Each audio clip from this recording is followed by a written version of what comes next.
Well, hello everyone. Welcome to our other installation for the People's Food Summit.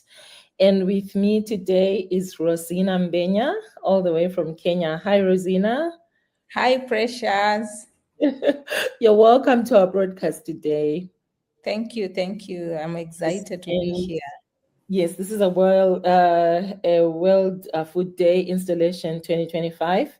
Rosinah is the country coordinator for the PELUM Kenya. I think Rosinah will share with us fully more about PELUM, which is a membership network organization. Currently, they have 63 member organizations that promote agroecological principles and practices among smallholder farmers and pastoralists in the Kenyan region. So Rosinah, we're very, very proud of the work that you guys are doing. And Rosinah in herself is an alumni of Leading African Women in Food Fellowship and the Agroecology Leaders Academy. She's a winner of the 3rd edition of the Women in Agriculture Award 2024. That was the first place in the category of education. So congratulations on those awards. It shows that she's not only really leading the country's networks, but she also walks the talk, and she's involved in many partnerships, including being a World Board member for IFORM. She's a steering committee member of the Ecological Organic Agriculture Initiative at continental, regional, and national levels. Rosinah, you're welcome. Please indulge us on the work that you do with PELUM, and let's just enjoy today's segment. I'm very excited about hosting you. Yeah, thank you so much once more, Precious. Indeed, it's a pleasure to be here, and I look forward to the World Food Day 2025. And I would love to start off probably by talking more about PELUM Kenya, and we'll then narrow down to the work that we are doing, particularly in the farmer-led research work. Yeah, and then we can talk more. So basically, PELUM Kenya stands for Participatory Ecological Land Use Management. This is the Kenya chapter. We have other country chapters, 14 country chapters in Africa, as you can see in my presentation. And I would say we are part of the Eastern Africa, but there's also other countries in Central, Southern Africa. And as the Kenya chapter, actually now we have 69 members. We just got new entrants recently in our AGM. And our main business is to promote agroecology, the principles and the practices for agroecology. And we believe through these principles and the practices, then we are able to, if we are deepening them, then we are able to improve and sustain the livelihoods of smallholder farmers and pastoral communities within the country. If you look at this map, it shows you where we are reaching. Our network is actually reaching the whole of Kenya. And if you look at the orange, it's where we have the green is where we have the physical office location of our members, and the oranges, we may not have the physical location, but we have activities going on there because some of our members are reaching to more than one county. I would say Kenya chapter is actually the most unique chapter among all the PELUM chapters, because we are the only chapter who has decentralized our work. We have what we call the networking zones.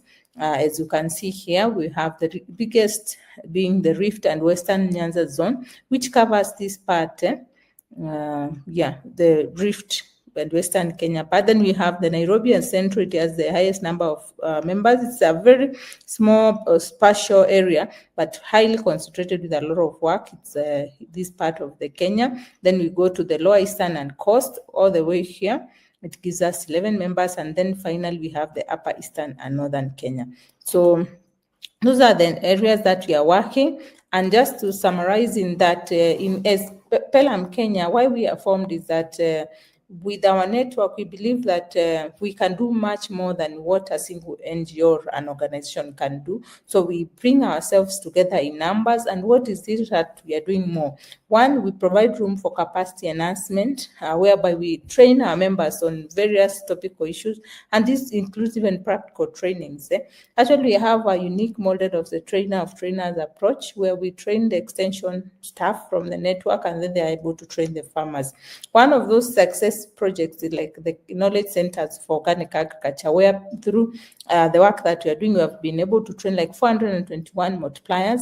We have 7 master trainers. The master trainers train the 421 multipliers, and the multipliers, they continue to train the farmers practically and all the various subjects that the farmers want on soil health, marketing, and so on. Then we offer networking opportunities for our members. As you can see, we have the zonal networking model, but also at national level, we are doing networking. We are also doing a lot of policy and advocacy. Actually, I would say that is our strongest point, where we support and work on different policies. We also give a lot of memorandum of various policies that are going on. And we ensure that we are advocating for the rights of farmers with them, and to ensure every policy and every action that is being done is for the favor of smallholder farmers. And finally is the issue of knowledge management. Basically, we are trying to collect all the knowledge that is coming up, but also most importantly, this is the pillar that we are also doing a lot of what we call research or farmer-led research work, whereby we are also trying to encourage or ensure that researchers are working with the farmers, because actually farmers are the first researchers, if I can call it so. So I will be talking more about what we are doing on that, but that's a very strategic area for us. And these are the areas that we are interested in, or in our thematic area. We have our strategic plan. So we have the sustainable natural resource management, we have climate resilience, we have agro-enterprise and market development, and youth and women in agroecology. These are the themes that we are interested in. And basically in climate resilience is ensuring that there is increased attention on climate action. Basically, even climate justice, and ensuring that agroecology is being recognized as a climate pathway. The other part is ensuring we are responsible in the way we are managing our natural resources. Our agriculture is not affecting natural resources. And also marketing, we are looking at local markets, strengthening local markets. And then we are doing a lot on youth and women in agroecology. All these are the practices within our network, which we define as agroecology. And as you can see, for me, it's a mixture of all these practices. I would pick on organic, which is the mother of all, because with our network, we say no to synthetic inputs. But at the same time, you cannot be an organic farmer who is not concerned about the soil health. You cannot be an organic farmer who is not doing a little bit of permaculture. You cannot be an organic farmer who is not trying to really do more of biointensive agriculture. All these practices have one or two differences, but they all have advantage. Even an organic farmer, you cannot have an organic farmer who has no single tree on their farm. So we are saying, we are encouraging our network to really blend all these practices and ensure that our farmers are adopting them, because all of them, they have the advantage. So in terms of, these, I will not go through this, but also we don't work in isolation. We are networking with other networks all over the world and also in the country, but also key is to note that we are part of the Intersectoral Forum for Agrobiodiversity and Agroecology in Kenya, which is a multi-stakeholder platform. And we are also having a very strong governance system from our triennial general meetings, annual general meetings, the country board, and the zonal steering committee. This ensures that we are doing our decision in a participatory manner and ensuring that the interest of the network is still carried forward. We have, our board is basically from within our network. And then we are working with a team of 22 permanent staff. This is the team behind the work that we are doing. And we also work in strategic ways in terms of consulting or working with committees and various stakeholders so that we can move the processes. This is just a few photos from our work that we have been doing. Advocacy and policy influence. You can see various campaigns that we have led. This was in 2021 before the UN FSSS process. We did an independent dialogue here, and we send our submissions online. We also issue press statements, we do caravans, we do campaigns and all that. But these are very interesting slides. We have been advocating for agroecological policies in Kenya. And this photo is a beautiful moment when we launched the National Agroecology Strategy last year in 2024 November. And it was launched by the Cabinet Secretary. It was a very proud moment for all the stakeholders. And PELUM Kenya, we played a key role in working with the ministry and other partners to really move this process.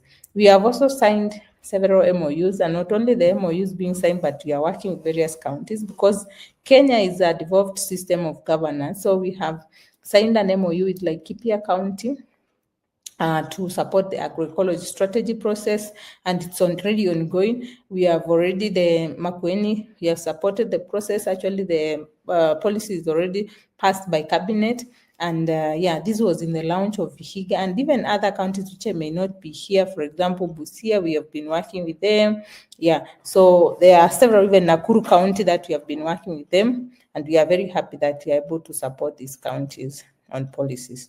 Now, if you look at this, these are about the work that we're doing in climate resilience. In Kenya, we have 80% of the country being an arid and semi-arid land. And we are trying to work with the members to ensure that the potential of these dry lands are being realized. It's just the issue of water being available.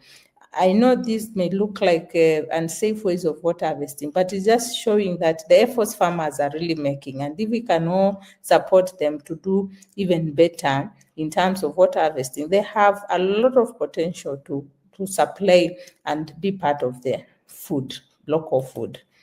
This is some work that we have also worked in Murang'a and Kiambu County, which is tea and coffee growing areas. But I can tell you these are cash crops, which have predominantly not been done organically.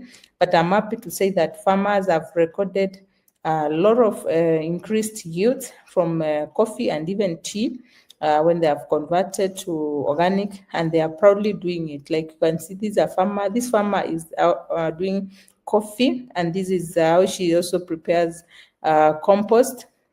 And this is a tea farmer who has actually, in a way, enabled the county also to transition. This farmer, I mean, when she transitioned, she recorded increased yield until the county really summoned her to explain how her tea yields were suddenly becoming too high. And she had to explain it is because she had now started doing work organically. And it has been a very good case study for us to visit her and really be part of the story. And also diversification of livelihoods, a principle we have really supported. As the network of PELUM Kenya, I can say we have contributed greatly in terms of knowledge on bioinputs. We have trained farmers, we have trained extension officers, we have trained on practical ways on which people can make their own bioinputs. And I can tell you, even some of our members have gone further to start even packaging and making business out of this, which is good. But also the most important thing is, for me, farmers being able to know how to make some of these bioinputs. These are some of the networking events that we have had. We have been hosting now for the second year. We have done the National Agroecology Symposium last year. This was the first one. This year we had over 400 participants coming from all over, and we had even over 10 counties coming to share about their work on agroecology. So it has become like a movement for us in Kenya with the National Agroecology Symposium. We are also part of the Indigenous Seed Fair. Actually, we hosted the first National Indigenous Seed Fair. Now it's being done by ISFA, and we are having the fourth one on the next week, actually on the week of the 4th Food Day in Laikipia County. Then this is some work that we are doing on knowledge management and communication.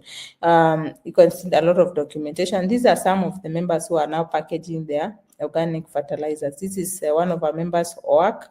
And these are very beautiful photo that I want to talk about. It's about the participatory action research that we have been supporting or working together with two of our members, that is C-Shape and DNRC, whereby they put groups of farmers together, and with the support from researchers from the Alliance of Biodiversity, SEAT, they are able to support farmers to do on-farm trials. And at the same time, this organization, they have their own centers where they are also doing these on-farm trials so that they can compare with what farmers are experiencing and be able to offer technical support. And one of the things that I am happy when I go to visit these projects is that farmers talking and saying, yes, now I feel like I'm capacitated. I'm also a researcher. I feel happy when I'm able to take those records and analyze them by myself and be able to make sense out of it. It really gives me joy. And one of sort of the learnings that I learned, like this farmer, this is a son. So the son is able to support the mother, and that way it also helps to build the next generation, because the youth, they can also see, I have an element that I can be able to support my family in terms of the agriculture value chain. And it also builds that interest in the agriculture. So it has been a very interesting project. And as we started with 50 farmers in Makueni, 50 farmers in Kiambu, and all of them, at the end of the day, they are also learning and deepening the agroecological practices. But most importantly is that we are looking at now a landscape approach model, whereby out of the 50 farmers, each one is going to bring on board like five farmers, so it becomes 250. And the next phase we go increasing like that. So you go closing the landscape gap, and eventually you are able to have landscapes which are doing agroecology with their own research backing. They're able to tell you, yes, this is working. This is working because for me, I tried it in this number of seasons and these were the results, So the farmers are doing it and they're happy, and also the researchers are now able to relate with what is happening on the ground. Because in the past, some research has been done whereby they are not working collaboratively with the farmers. Many people assume farmers don't know anything, yet they are the first researchers on the ground. So this is a very beautiful photo for me. But also, again, we also do a lot of more work with the agroecology hub in Kenya. I'll talk about that as soon as I finish this presentation. Now, in terms of the marketing, what we are saying is that local markets are better for the climate. They are shorter value chains. They are also helping communities to promote their cultural diets. So that's what PELUM Kenya are promoting. And these are various photos. This is a photo of us winning the Agriculture Show of Kenya in a row of 2 years. And then we are also doing a lot of work on natural resource management. We believe women should have cleaner energy. We believe also we have to take care of our ecosystem by planting and conserving more trees, and also protecting the nature-based enterprise. So this was during the tree planting the network in Mau Forest, which is among the biggest water towers in Kenya. This was in Barbadeas Forest with one of the county executive ministers. Now, as I finalize, is that we also do a lot on the women and youth. Actually, we are hosting and coordinating a very ambitious initiative called the African Women Leaders in Agroecology. This is a women leadership program which seeks to fast track, inspire the women leaders in agroecology. We have seen women being capacitated in this project. Actually, if you go online to our website and go to the publication site and get the success stories from the court of Hawala, you will see amazing stories of women. We are now in 5 countries. We have Kenya, Uganda, Zimbabwe, Malawi, and Nigeria. And we will be hosting as Women in Expo, Women in Agroecology Expo on the 22nd and 23rd of October here in Nairobi, where we bring women from all those countries and even other countries like Cameroon. We are bringing them here to share what they are doing, to motivate each other, to network, and we are hoping to create a very strong women business, because we believe for the food systems to transform, we need to have women taking a center role in the leadership. We feel like it is also a silent catalytic role, whereby women are leading at grassroots level all the way. And also we are supporting youth projects.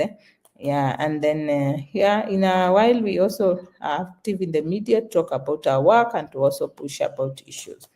Yes, so as I finish, I want to say that I'm also an organic farmer. This is me in my urban kitchen farm, and I'm happy that I'm also contributing to my own food basket currently. So I think that's all I wanted to talk about PELUM, but I would also be able to talk about the farmer-led research work that we are doing in collaboration with the McKnight Foundation and the Agroecology Hub here in Kenya.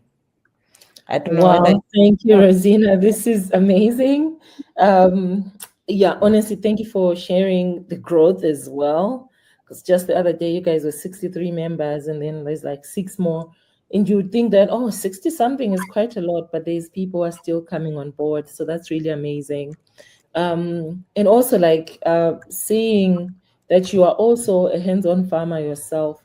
What I'm realizing is most of us young, middle-aged and old, everybody now doesn't fear going to work on the land. And I feel like it's so important because then we get to walk the talk. I moved to my rural homestead in December. So so my family, Oh, yes, so my family and I now live in a rural homestead.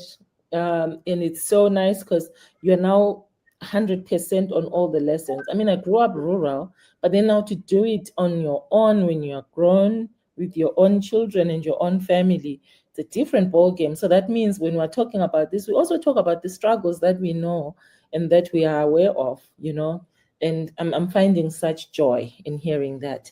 And I know that you guys are also really immensely involved in farmer-led research.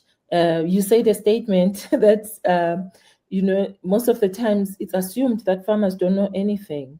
Please tell me about this revolutionary work that you guys have been doing, and yeah, just unpack it for us, what it means for farmers, what it means for you as well as a woman in farming and leading such a big network. By the way, congratulations. You're thank definitely you. in the center of the big thing here.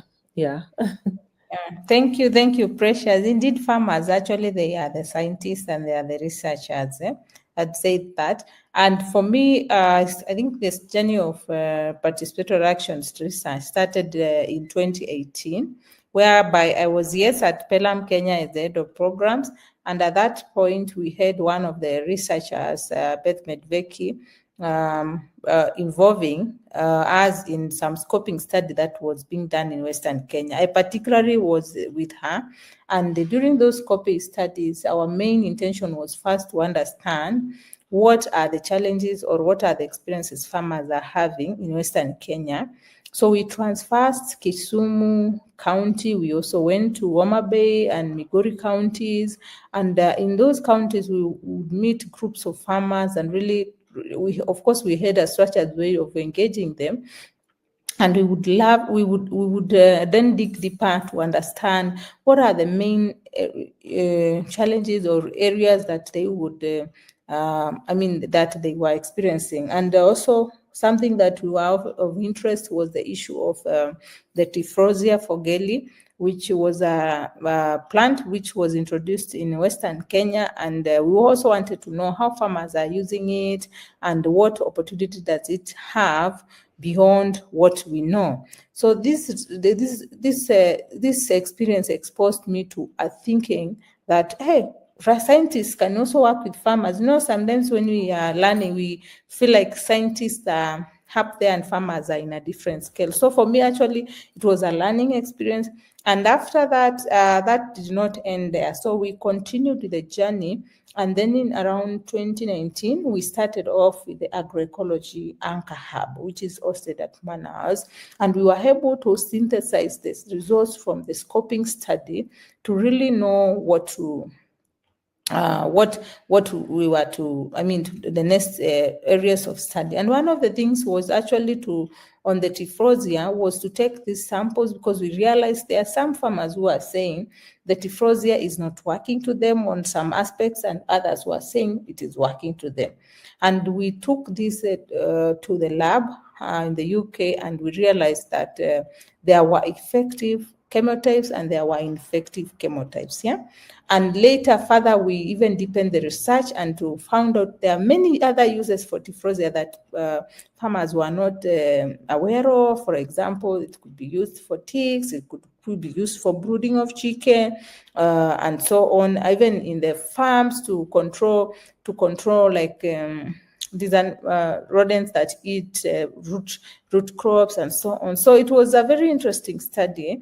And later on, now we continued the journey on phases. And I can say, even at some point, we were able to work collaboratively with the Manaus and try to even have some farmers recording through the phones and being able to make sense out of what is coming out, sharing, like a creation of knowledge of farmers.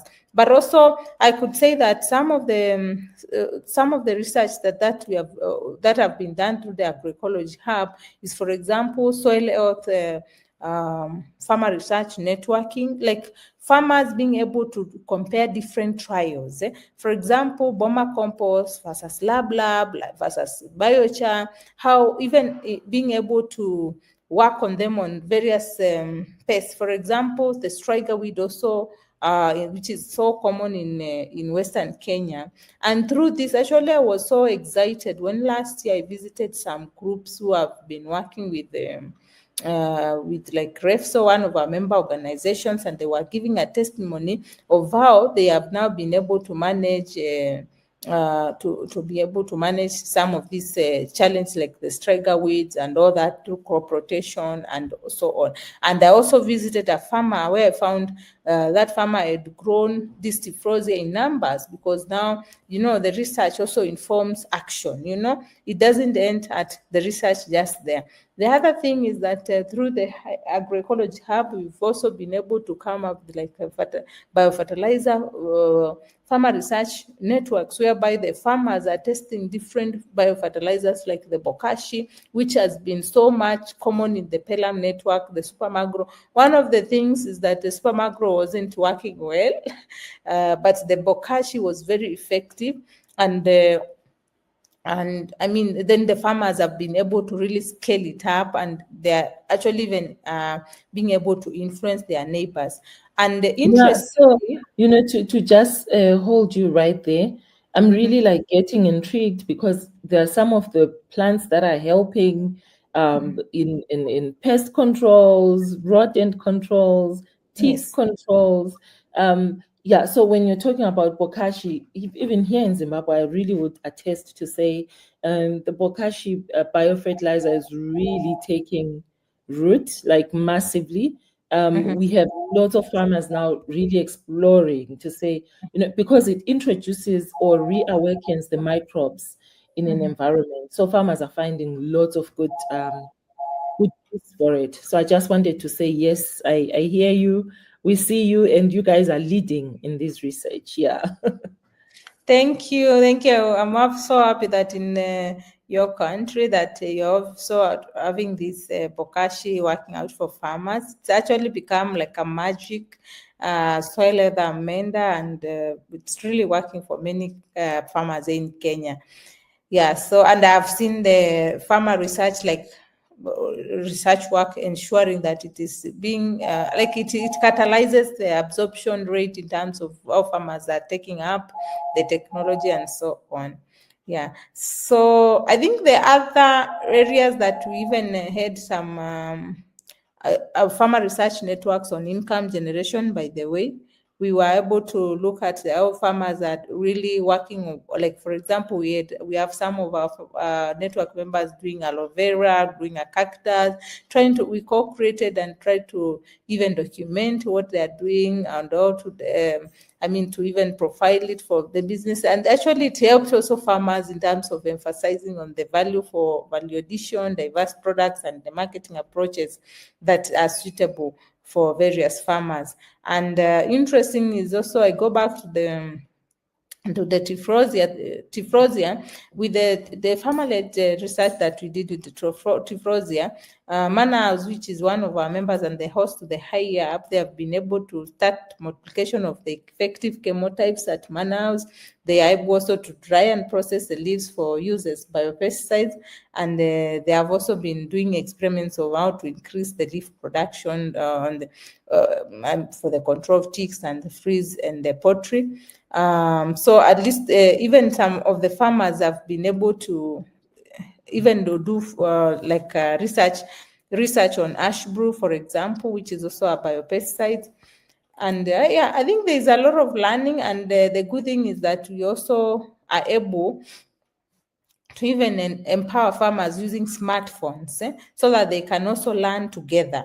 they share the information with other farmer research networks, for example, through WhatsApp. They also share their photos of their various trials and the results that are coming there from those phones.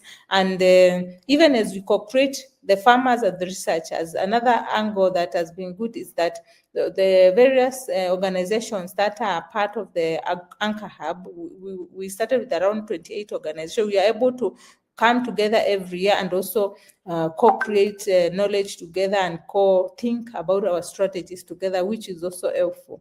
Yeah, so, and as I conclude, the most other part of it is that through the Farmer Research Network work that we have done, it has now ended up influencing the policy, and I'm very proud that Trans Nzoia County, which was the Anchor Hub in Kitale, is now in the pipeline of doing their agroecology strategy. We are at the stage of contracting a consultant who will work with the county to develop the agroecology strategy in a very comprehensive and participatory manner. We already had these county executives or directors and the various staff involved coming all the way to Muranga County for experiential learning visits so that they can be able to see what other counties are doing. And yeah, we are excited probably in the next 1 year or so, they will be able to have the agroecology strategy for Trans Nzoia. And Trans Nzoia means a lot because, one, it's the food basket of Kenya. They actually grow a lot of maize in Kitale, and it is at the same time they have been doing it conventionally. So if we have this achievement, it will be a very great achievement. And I've seen the county being very, very willing, because also they have visited like Manaus, they have visited some of the farmers who are already part of this farmer research. So it is also like the farmer research in itself, it doesn't end on the farmer research, but also has been able to influence policy. So it's very, very interesting. I hope when you come to Kenya, you should come. I take you to some of these places. You see for yourself, Precious. This is definitely like an invitation I won't say no to, because it's really amazing. And I mean, thinking about all the farmer research initiatives that are happening in different sections, do you have like a way of creating like a platform for core sharing all the lessons? Like you said, you take them up to help policy.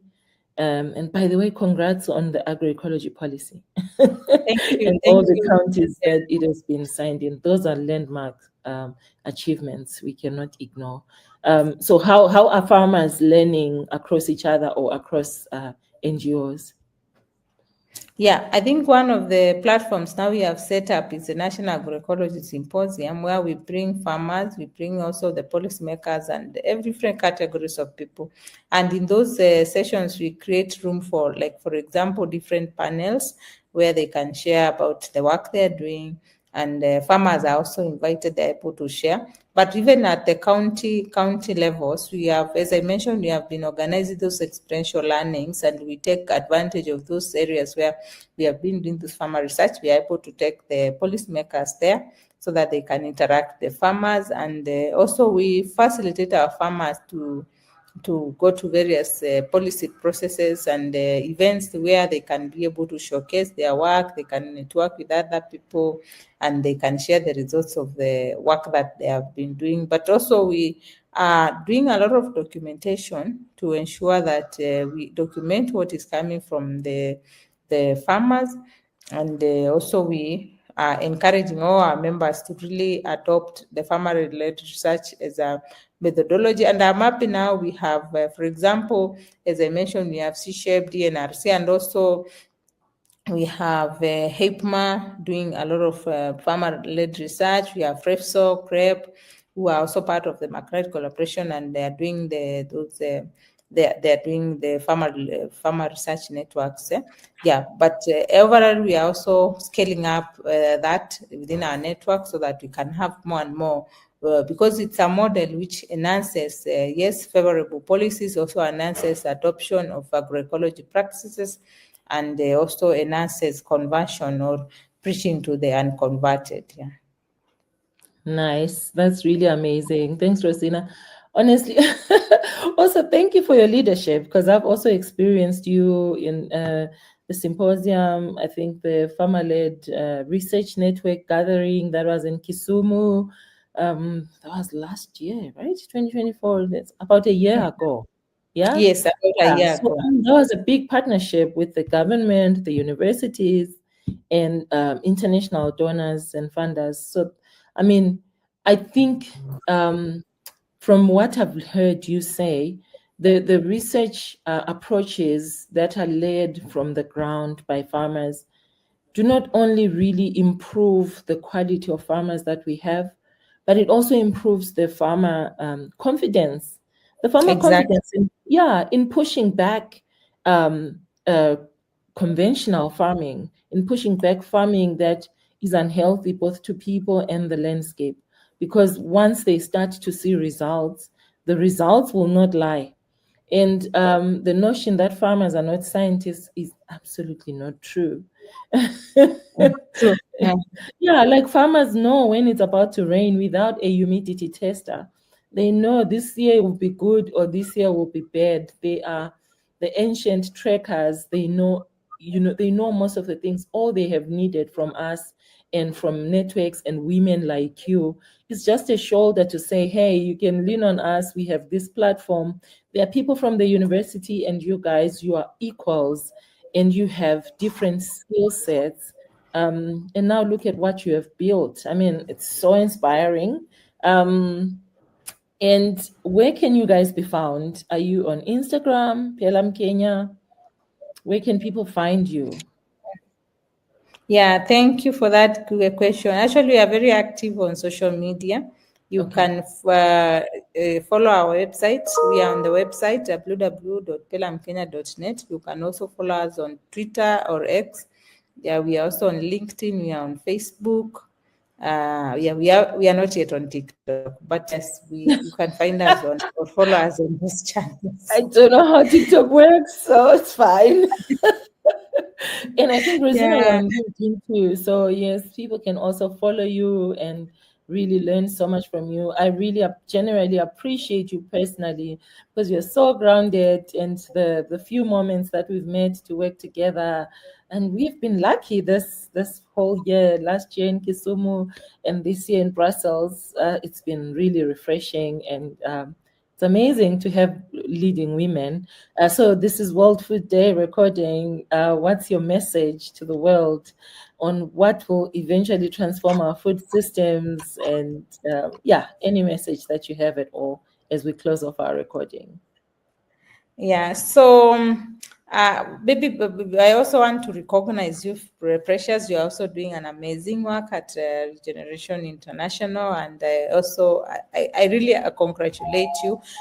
We've met severally, and I can see we need more women like you in Africa who are able to push and who are able to not be cowed by anything, but are able to have these innovative ways. Even coming up with this innovative way of us talking at the World Food Day is quite commendable. Yeah, so for my message for World Food Day, I would love to just encourage everyone, even as we think about having better foods and better future. I think there's no better food without I think about agroecological foods or foods which are free from toxic inputs. So let us support all necessary efforts in the food chain to ensure that our foods are really clean, they are safe, they are healthy, they have no toxic inputs, and most importantly, let's all be custodians for our smallholder farmers because they have been feeding us, they are doing it, and most of the time we don't recognize them. Let us appreciate them even as we celebrate the World Food Day. And finally, as an environmentalist, for sure, I know that climate change is real. The climate has really been changing. So let us embrace agroecology, which is climate resilience, and also let us adopt sustainable agriculture practices because at the end of the day, I usually say people have to eat, but we have to eat in a way that takes care of the climate, makes the climate better.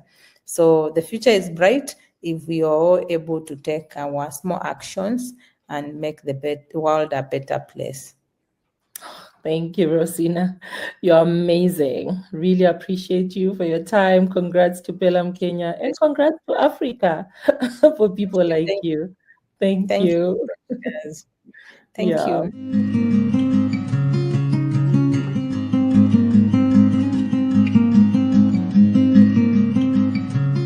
Hello again. I'm here with Jackson Kithokilo, who is calling in from Arusha, Tanzania. Hi, Jackson. Hi to Precious.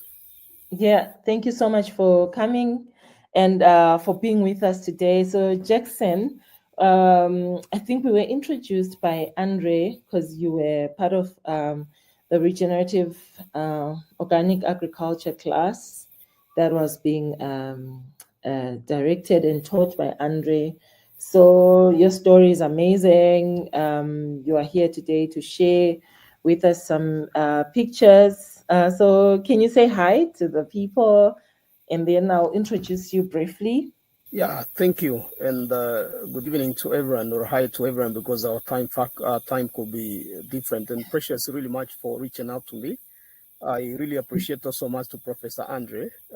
Attending his lesson and training, though virtual, on regen agroecology and Gonak was one of the best moments of my life. And yeah, basically, this is Jackson, based in East Africa. As I say, I could be more of an East African citizen, Tanzania, Kenya, and Uganda. I prefer more that. My activities and my life rotates, especially within these two countries, by blood and by citizenship and by being a farmer, especially connected with ancient wisdom through regenerative agriculture. And this is something I've done for quite some years, I would say. And it's something I'm happy to continue with. It's something I'm happy to talk about based on the results seen, based on all the designs, and the way I see people also appreciate it today, more than the way it was 15 years ago when I actively got into this movement. Thank you. Thank you so much, Jackson. So you're joining us. You're actually in the bush. So yes, there'll be bumpy spaces in our recording, but I think essentially we're getting the information because we want to hear what you're doing at Africa Amini Alama. You told me the meaning of that word. Can we please share with everyone?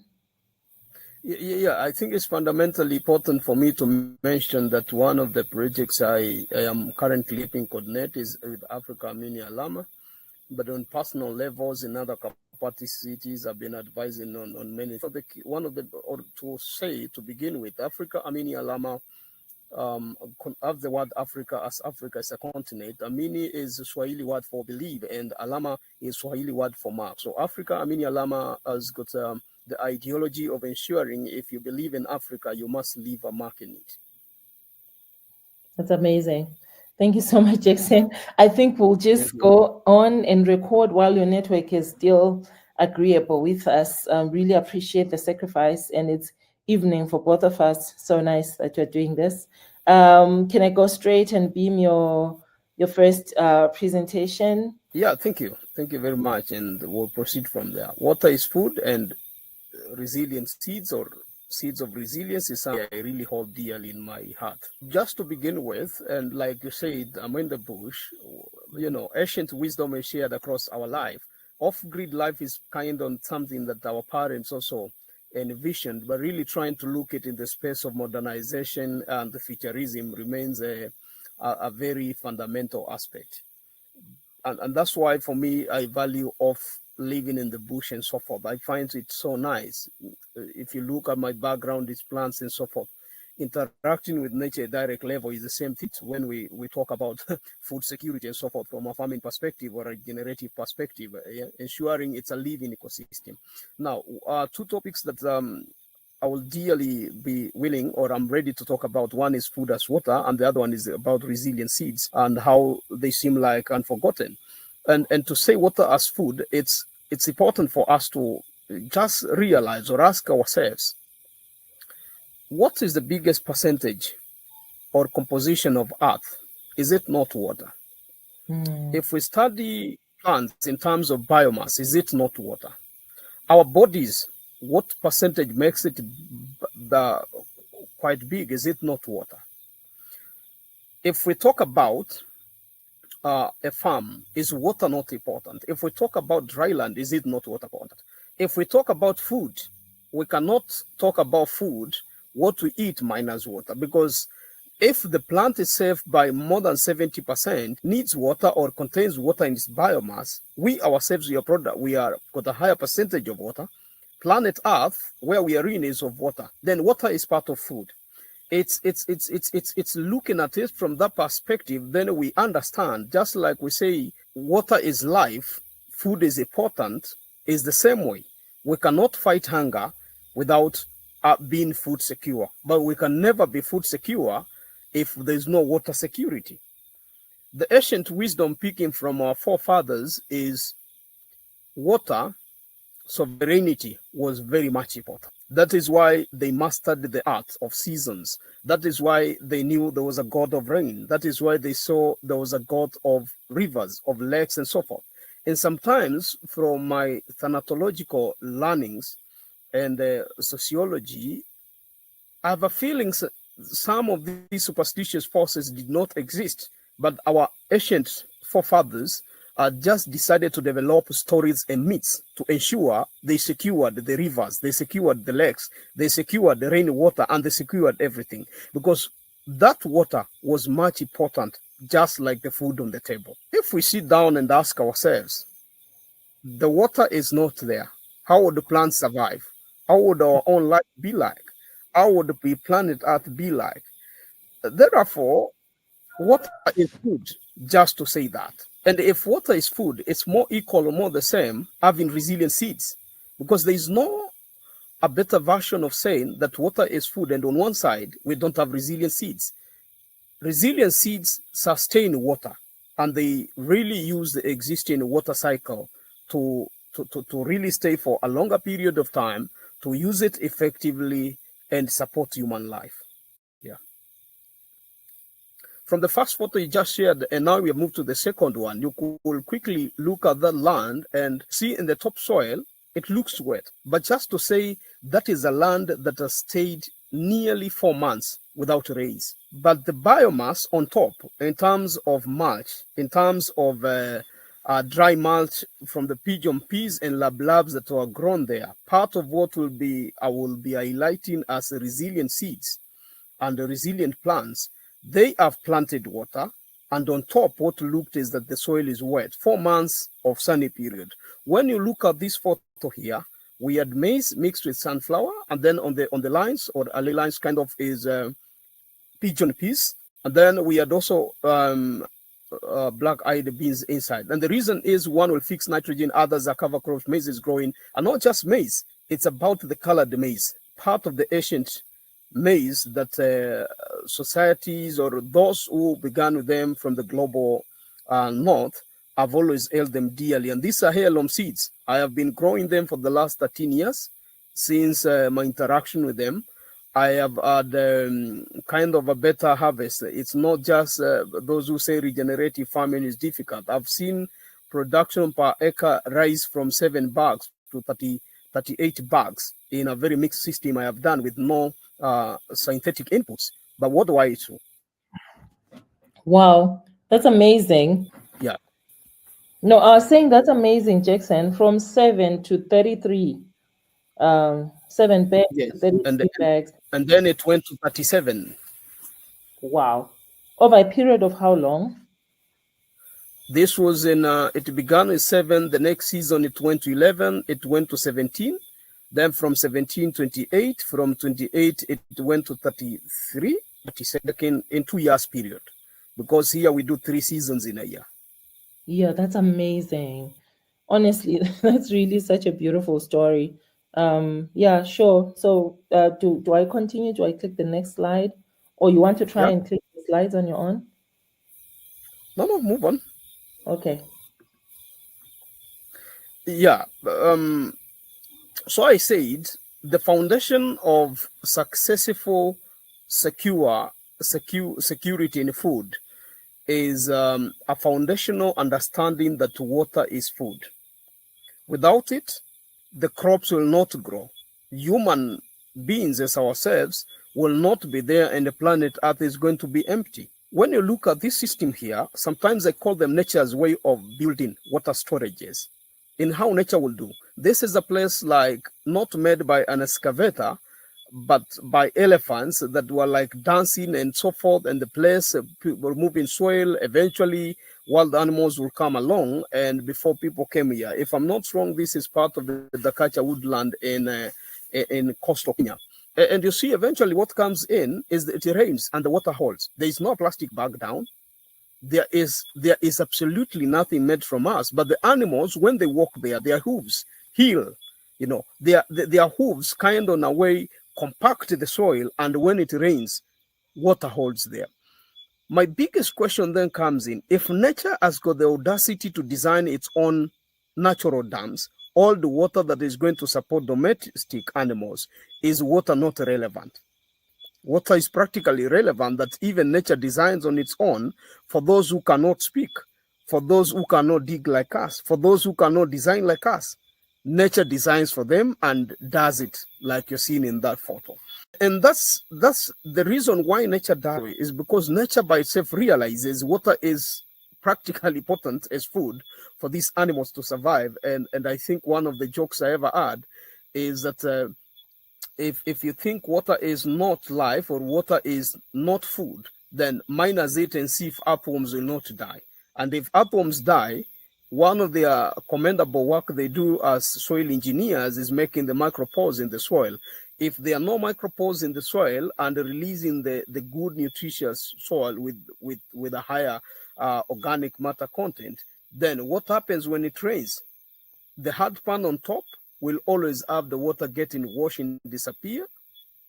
And think what happens if Africa or all of us in the developing countries will take hold of 5% of the rains that come, just like nature designs here. We view it just like the advocacy for food security is being done. We have the same advocacy for water sovereignty and security, and viewing water as food. Will we not improve our farming systems? Will we not improve our regeneration system? Will we not improve our agroecological activities? And will food be plenty on the farm? During COVID, one of the key things I realized with many people is that they found their lives restructured entirely. And one life was restructured entirely is we had heavy rains then in East Africa, and people did not use them. Those of us in regenerative and agroecological agriculture, we found it quite interesting because all time we were busy from one cycle to the other. I harvested the water a lot because I made kind of a dam and so forth. I was planting climbing beans, the local ones in Uganda. I was doing a lot of Lima beans. I was doing a lot of local varieties, and I was selling in the local market. I also reared the cats. One time I was named like a king of the village cats, having more than 100 cats. But I survived with, because that is what ancient wisdom will give us. It's just altering the life, and like something will slide it. When you look at this photo here, this is a farm, a food forest design I was doing in a place that was extremely dry. And this is when I wanted to plant food to design it and ensure we have got enough fruits from 1 or 2 acres. Then I brought in mukuna beans, the ones on stick. Then I planted sweet potatoes. I planted cassavas, bananas. I had avocados. I had oranges. I had different things mixed there. I think 24 species of plants were mixed there because the soil looked depleted and so forth. And from the basic soil test, water will not be held there. So water will not be food for the microbial life there, because water feeds in a way the microbial life below the soil, whom feed the plants, and the plants grow. So there was nothing absolutely there. People also ate 45 days. This was a bush, was a jungle, because the mukuna beans are perennial. They were climbing all over. Shapir grass was there. And the cassava, to me, I used something that will break the soil so that if you irrigate or it rains, the water goes that way. It's a natural filtration, a natural system to ensure that water goes underneath without you not even digging. The sweet potatoes will occupy the same place as green mulch, and with their living roots, they will really improve the microbial life because they support a lot of good fungus like the mycorrhizal fungus down there. And I think one of the fungus they support is another one that will always kind of eat stones or rocks, to use literal language. So the place improved entirely, and those who are seeing a desert 45 days or 2 or 3 months coming back, they saw a jungle, a bush. And then from there, the work of pruning, slashing, dropping, and ensuring everything, the system now looks better worked. Now, in this photo you see here is a trial design when I was also convincing my mother and my siblings that regenerative agriculture is possible. And I began it very far because I learned about conservation agriculture then when I was in high school. I trained as a dual program. I learned about natural farming from my own father and parts of permaculture. Then I did agriculture, was not like nice. And one time I also went for a media school. I diplomaed in media analysis, but that was not my passion. All my reporting was back in agriculture and environment, and eventually I shifted to that. I felt I was so nice in regenerative and agroecology. I went there fully with. So this is a design. I told my mother that it's possible to do regenerative agriculture even in dryland. When you look at the backside, one type you see is a kind of block or rocks made house, and the other one is a mud one, which I really love. I told my mom, let's try. I'm going to borrow from the three sisters of the Milpa designs of the people of Latin America. And I did now banana, cassava, turmeric, ginger. You can see aloe vera. Then I planted pumpkin, and I said, let's do it here. And what happens when my mother saw it booming up to the extent the banana is bearing in an extreme dry place where people are not accepting or believing, then she eventually started believing, removing a cassava, one plant, and getting 32 kilos in such a dry place using regenerative activities, which to me primarily recognizes water is food, was quite nice. And what is it? From this system I designed was just ensuring the little gray water from the bathroom will go down there. Yeah. And that is it. Looking beautiful. Yeah, it's really, yeah, it's beautiful, but also, like you didn't have to fight with your family to start. You just started wherever and small. And I think there's no better way than to actually show. So this is very nice. Yes, absolutely. So this is how the land I was speaking about, the place looks like. That is how it was. You can see dust it is. The soil is like was dead, and life has to begin from somewhere when designing things. For me, is all the designs like trying to raise and flatten the soil, make a good drainage, is to hold water properly. Water is food, needs a proper preparation because that's how it can become practically essential for that field. And this is part of it. You can look how it is, and somebody visits here, the way will see it 2 years down the line. You will see a different changed atmosphere. So, looking at it still as water is life, what you see here is heavy mulching. Planted a lot of napier grass not to feed the cows, but to do mulching. Why do I do mulch? If we are looking at food, we must ensure we preserve our food properly. Even that's why people have got fridges. That is why people also have got microwaves to warm their food. That is why people will, even those in indigenous communities would not, they will make the charcoal kind of cooler. So this is heavy mulching with napier grass that I designed and do it heavily so that I ensure the water, even when it rains, it's held down properly. There is enough moisture in the soil. Evaporation rates are controlled, and the below life is supported properly. Why do I say so? Because below life works like a kingdom. You give it water, you preserve the moisture, which is part of their like food, and when they are happy, what will they do? They will release the nutrients as a butterway. It's like, give me water, then I give you what I have.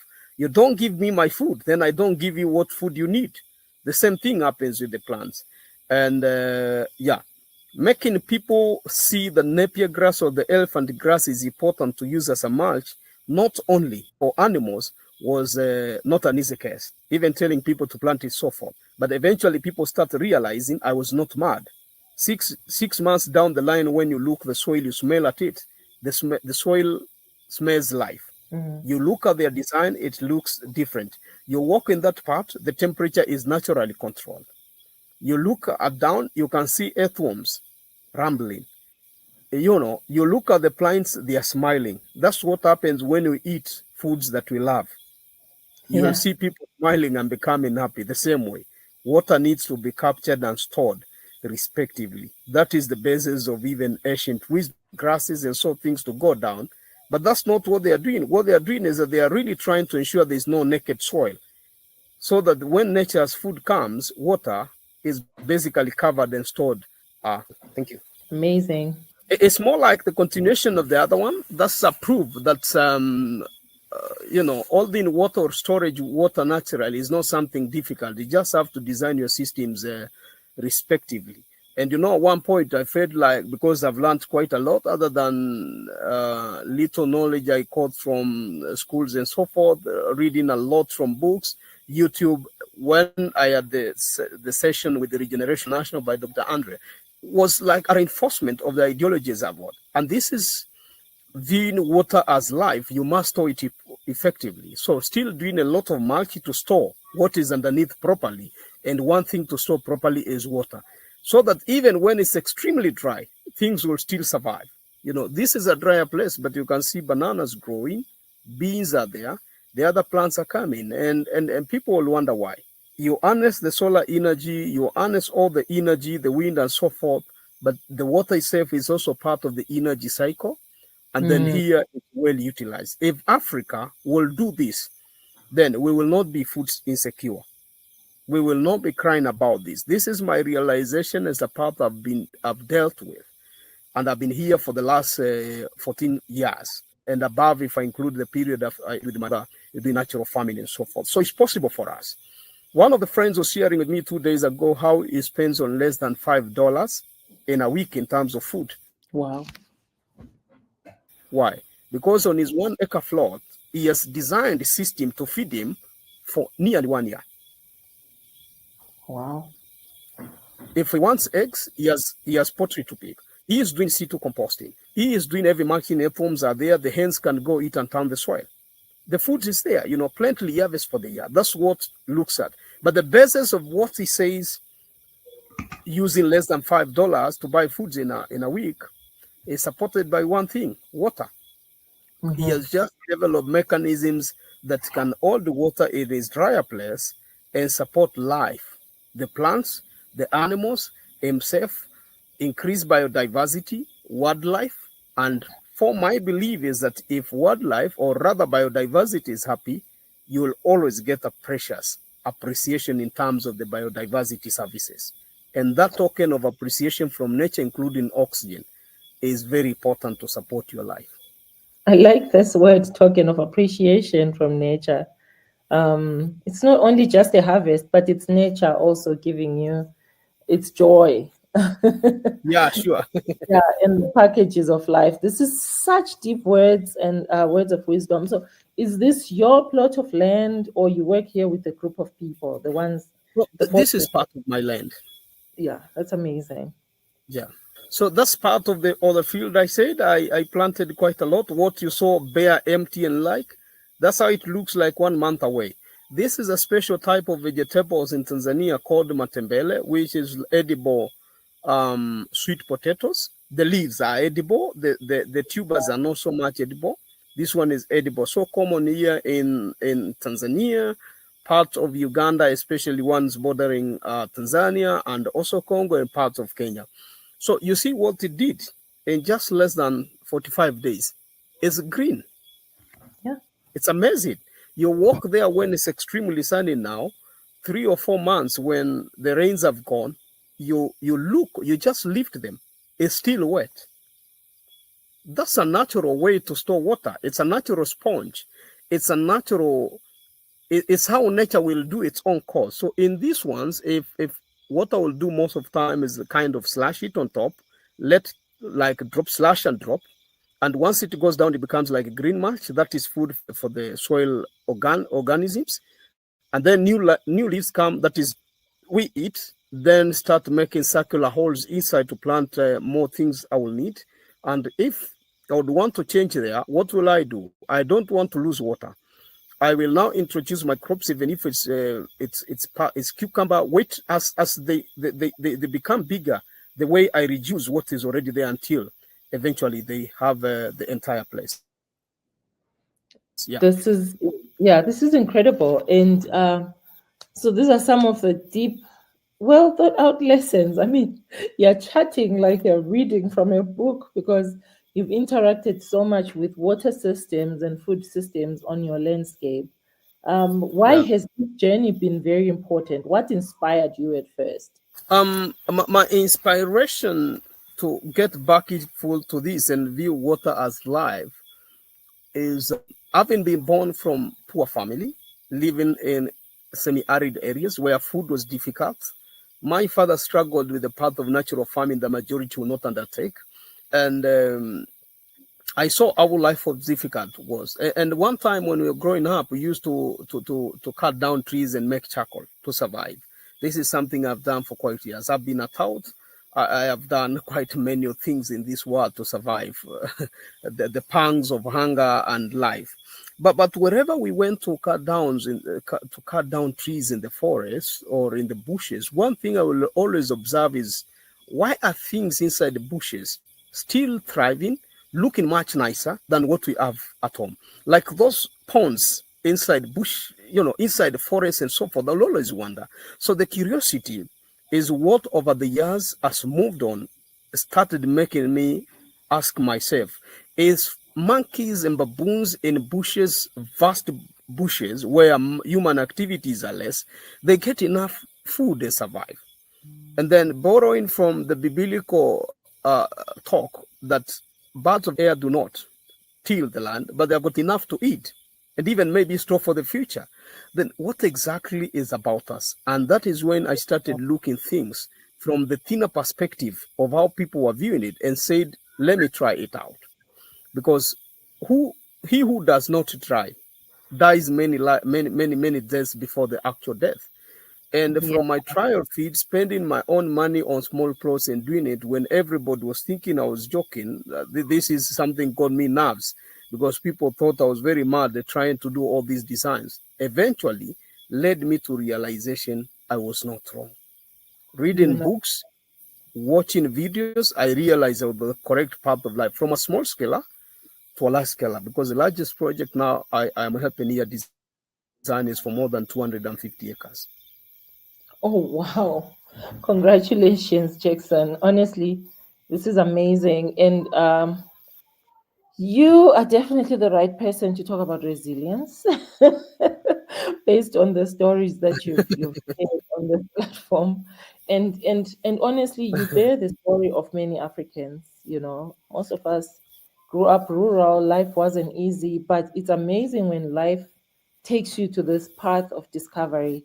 And it's not for the faint-hearted, It's like you said, you watched your father struggle with trying natural farming all his life because he saw that there was an answer in there, and you took it further, and now you have piled up all these amazing practices and frameworks that have framed your own narrative and helped you get as much from the land as much as you are giving to it.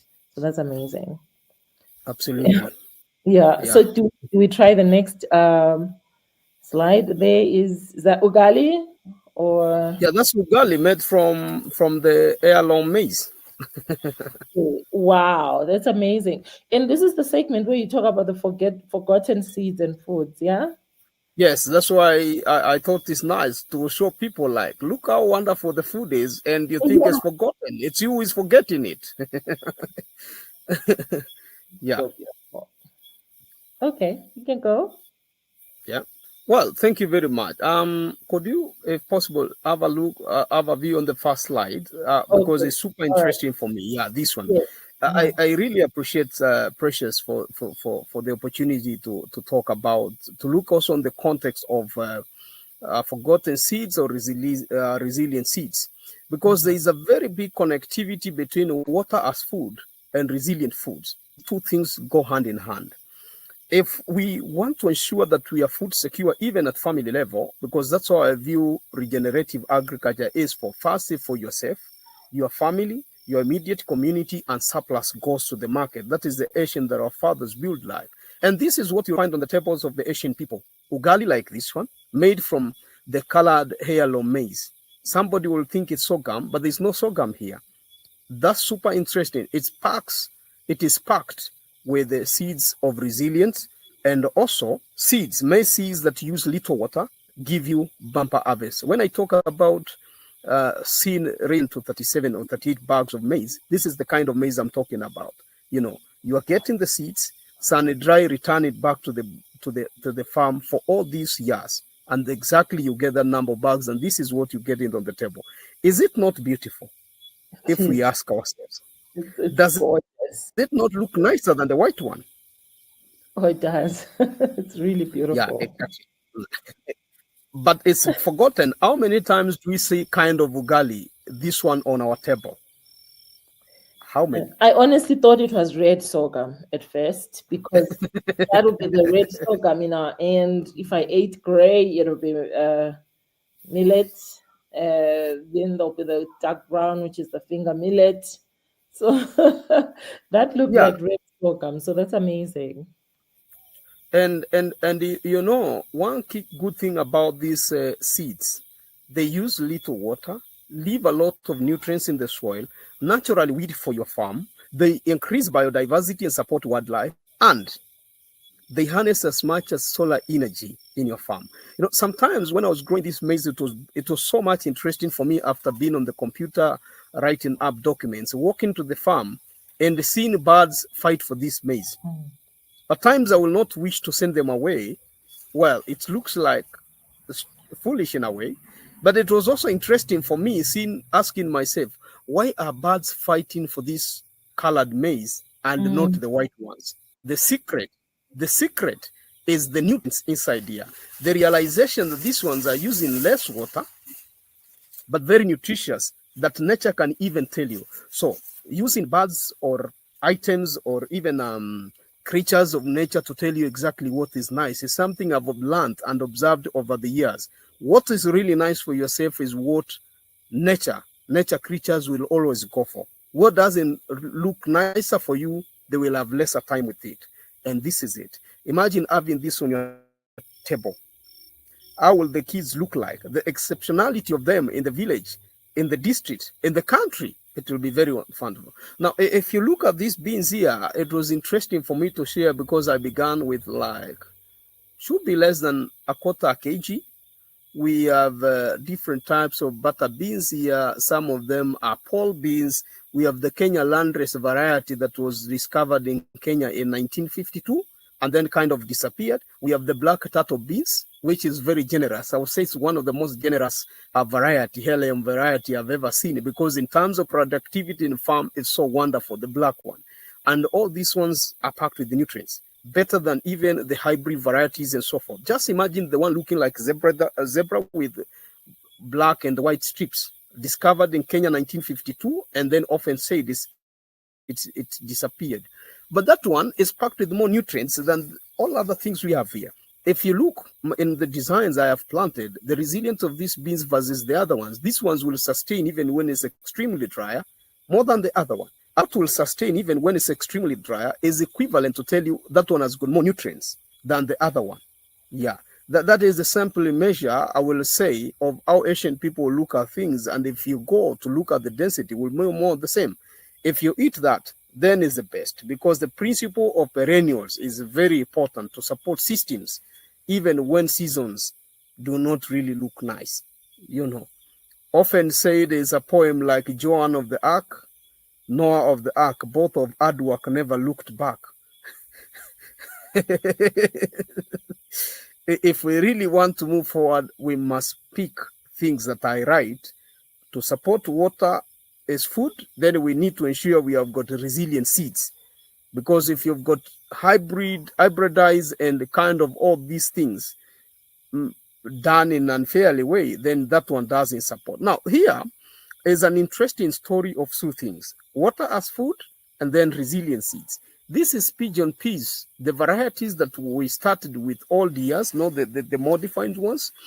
And after harvesting maize, leaving everything down, that was a dry land. That was a desert land.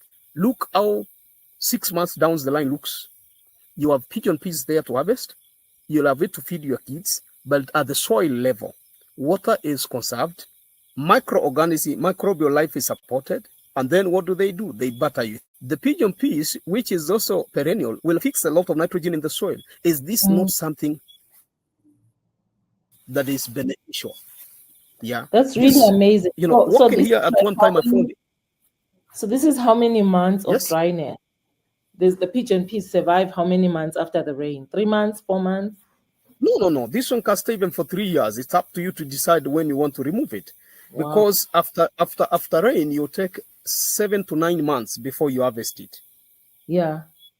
And all this period, it remains green even when it's extremely dry. Wow. It sheds off the leaves, and the leaves go down, they cover the soil.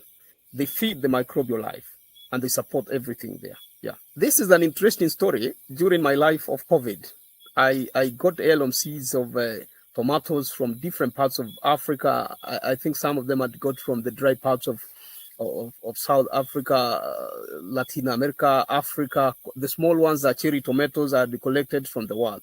And since I love gardening, I decided to do things on my own. You know, these are not sprayed with chemicals and so forth. And my tomatoes grew tall, nearly 11 feet high, behind the house. So one time I said, let me make the harvest. I made the harvest. This is a photo I took, and I said I'm going to keep it for remembrance, because I'd harvested the tomatoes, most of them, I think, nearly 4 to 5 months. And then I kept asking myself, if I can harvest with the diversity of this type of heirloom tomatoes, that tells you of resilient seeds, I'm harvesting for that longer period, does it not mean that I cannot live in a farm tomatoes from the market? This should tell us food security is not in top of those books. Food security is not in the market. Food security is not in school. Food security is about me doing what is rightly, working with nature and consulting nature where it's possible, and doing it even when everybody thinks it's impossible, but nature says it's possible. This is what you get. Those are incredible tomatoes, actually. This is so much incredible. Up to date, I still grow them and I love them. This is a green wall made from the resilient seeds. These are the giant lima beans, different varieties. I think 3 or 4 of them. That we have like the zebra kind of. We have the brown speckled and so forth. And looking there, you'll also see some old type of purples I brought and planted there, a Napier. And I say, let me have a green wall that supports biodiversity, wildlife, and everything. That's how it looks. I will get my seeds, other things will grow. And this is what should tell people, weeds are nature's messenger that communicate to you about your soil and your ecosystem. If even other plants I did not plant, they grew up and they have really looked nice with even the beans, then they are supporting life. That's what should tell you they are supporting the seeds that you have.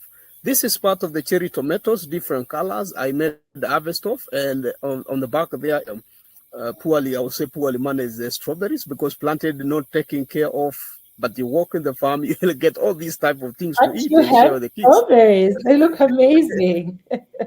Exactly, and that's what we should have in our food system. These are queen's nut. You know,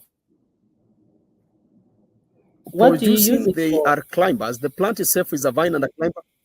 You break the nuts, you eat the flesh inside. You can also make a lot of oil from it. Oh, nice. And when it grows on top of trees, it makes like an umbrella. It's such an amazing type of plant and seeds. Yeah. I really like them, because my encounter first of time was with the indigenous people of Uganda, in Tanzania, and I decided to grow them. One can give you a lot of seeds. That is the lima beans, still harvested. Began with the 8 seeds, now with more than 100 kilos. Oh. Yeah, that's part of the colored maize. Look how it looks. Beautiful. You know, it's beautiful, and that's what you tell. Resilient seeds look that way. They are much more beautiful in their nature's divide. And that is chemical free, is without synthetic. Look at the cobs, look how the seed is, look at the kernels. It tells of a story of how working with the nature is possible. Now, imagine that's what you make your food from. If Africa would go for this maize, my realization of these seeds is that when we have heavy rains, it will give 3 cobs, 2 cobs. But when there is no heavy rains, then it will give you up to 1 cob. But when you say about it exactly, that's still the same beautiful land how it was before worked on. Yeah, we can move to the what next you slide. have made it now. Wow, Yeah. that's so beautiful. I know we're just now enjoying to see your beautiful land again. Yeah, this is something I wanted to mention. Like, it looks very beautiful for me that the Asian people of Africa did not look at it, or even the global south or whatever different community did not look at it in one way. Now, water as food, they have harvested the water they are using such designs like chinampans or waruwarus, and you see making proper drainage that take hold of the water, and then they're growing things on the besides. I have done this kind of floating garden, or I call them floating gardens or sponge gardens in Uganda.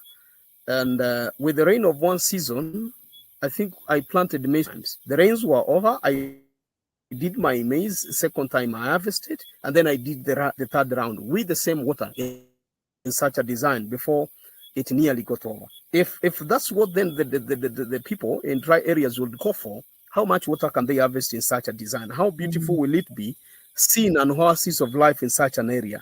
And these are things that are possible because I have done them at a trial base as a person, scaling them in a small scale, or doing them in 2 or 3 acres and so forth.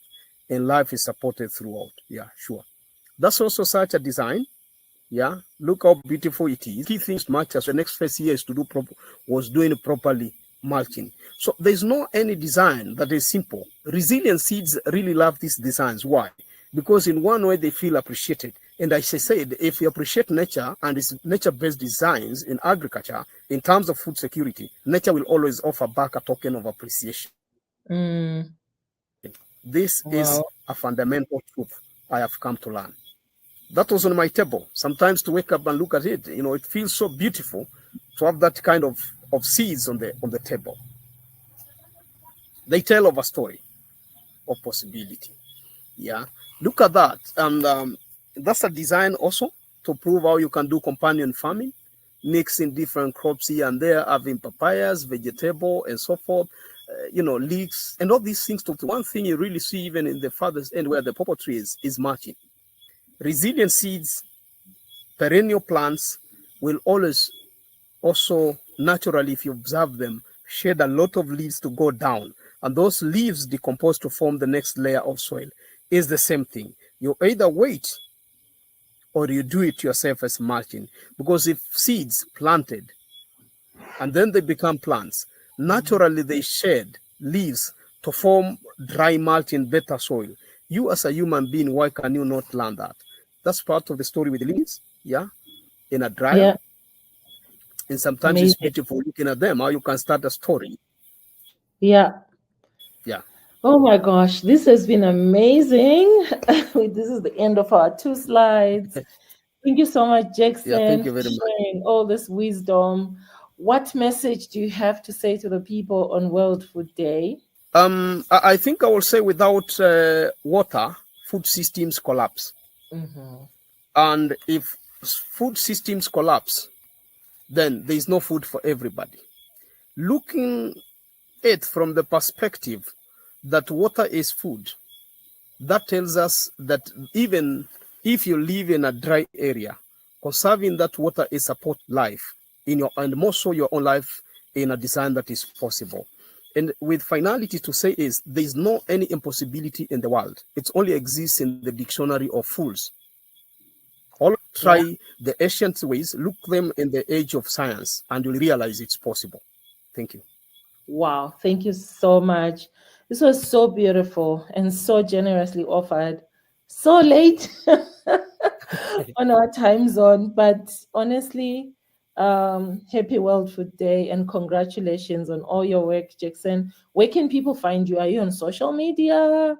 Are you, I am on social media. If you go to LinkedIn, look for Jackson Kithokilo, you'll find me.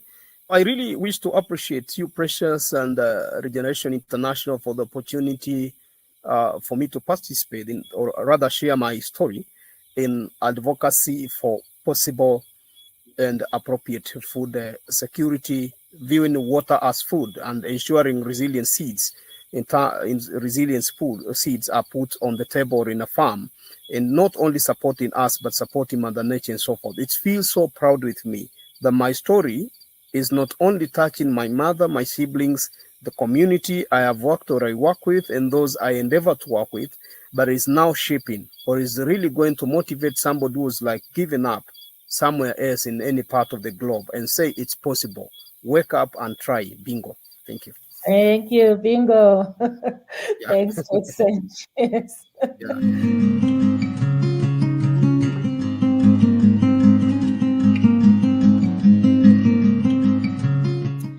Hi, everyone. Welcome to our other installation for the African segment of the People's Food Summit. I'm here with a young lady, the brightness of our future. Her name is Farirai Jemwa. She's absolutely a youth who is making waves in Zimbabwe through a national network called PELUM. She's currently a programs officer. Fari, you will tell us what PELUM means in the end, or when you start to speak. She's been playing a key role in advancing agroecological entrepreneurship, as well as strengthening traditional grain markets and fostering youth and women engagement in agroecology and eventually sustainability of farmers. So her role, she really leads support and capacity building initiatives for farmers. We have had a great privilege of working with Fari through our local partner, Igugu Trust here in Zimbabwe. She truly is a trailblazer. And yesterday, I did speak to someone, a man named Simon Kramer, who said he believes without a doubt that women, youth, and regenerative practices are the future of our regenerated world. So that couldn't be truer. I'm very happy to be here with you, Fari. Say hi to the people. Tell us more about yourself. Okay. Thank you so much for such a beautiful intro. Hello, everyone. My name is Farirai Felicity Jemwa. I am currently the programs officer for PELUM Zimbabwe. I also resonate with what you said about the youth, the women, and regenerative agriculture being the future. But I also like to add that the future is now, the future is present, and it is our time to also take that mantle and run with it. So I have been in the field of environment for the past 3-5 years. I have a background in natural resources management. I did my bachelor's degree at Mbenya University, and currently I am also doing a master's in climate change and food systems at the University of Zimbabwe, where I'm also interested in carrying out a research on participatory action research and how it can be used as an adaptive method to climate change issues. So that's all I can say about me. Thank you so much. Yeah. So maybe we can dive into your sharing about PELUM. We smile a lot. It's all tweet on this recording. So I'm going to add your presentation. Okay. Yeah. Thank you so much. So PELUM Zimbabwe basically means Participatory Ecological Land Use Management. It is a network organization that is made up of 42 member organizations all around Zimbabwe. It was established in 1995 and currently in 14 other countries regionally. So the aim for PELUM Zimbabwe right now is to cover all African countries so that we have agroecology, the agroecology movement diversified and increased in the countries. Our mission aim mainly is to make choices that are towards an improved quality of life that is socially, economically, and ecologically viable, with the vision of upscaling participatory ecological land use management. Our main objectives is on agroecology, and we aim to increase the understanding and influence of agroecology in our country through strengthening multi-stakeholder district level community engagements, also working with the government and policymakers. We also aim to build and deepen our consciousness, skills, and collective capacity for transformative agroecology in Zimbabwe, and to create and deepen awareness of transformative agroecology in Zimbabwe. Most people would ask, why agroecology? It is because our country now has been ravaged by the negative issues on conventional agriculture, monoculture, conservation farming, has been some of the issues that have been causing disarray in our country.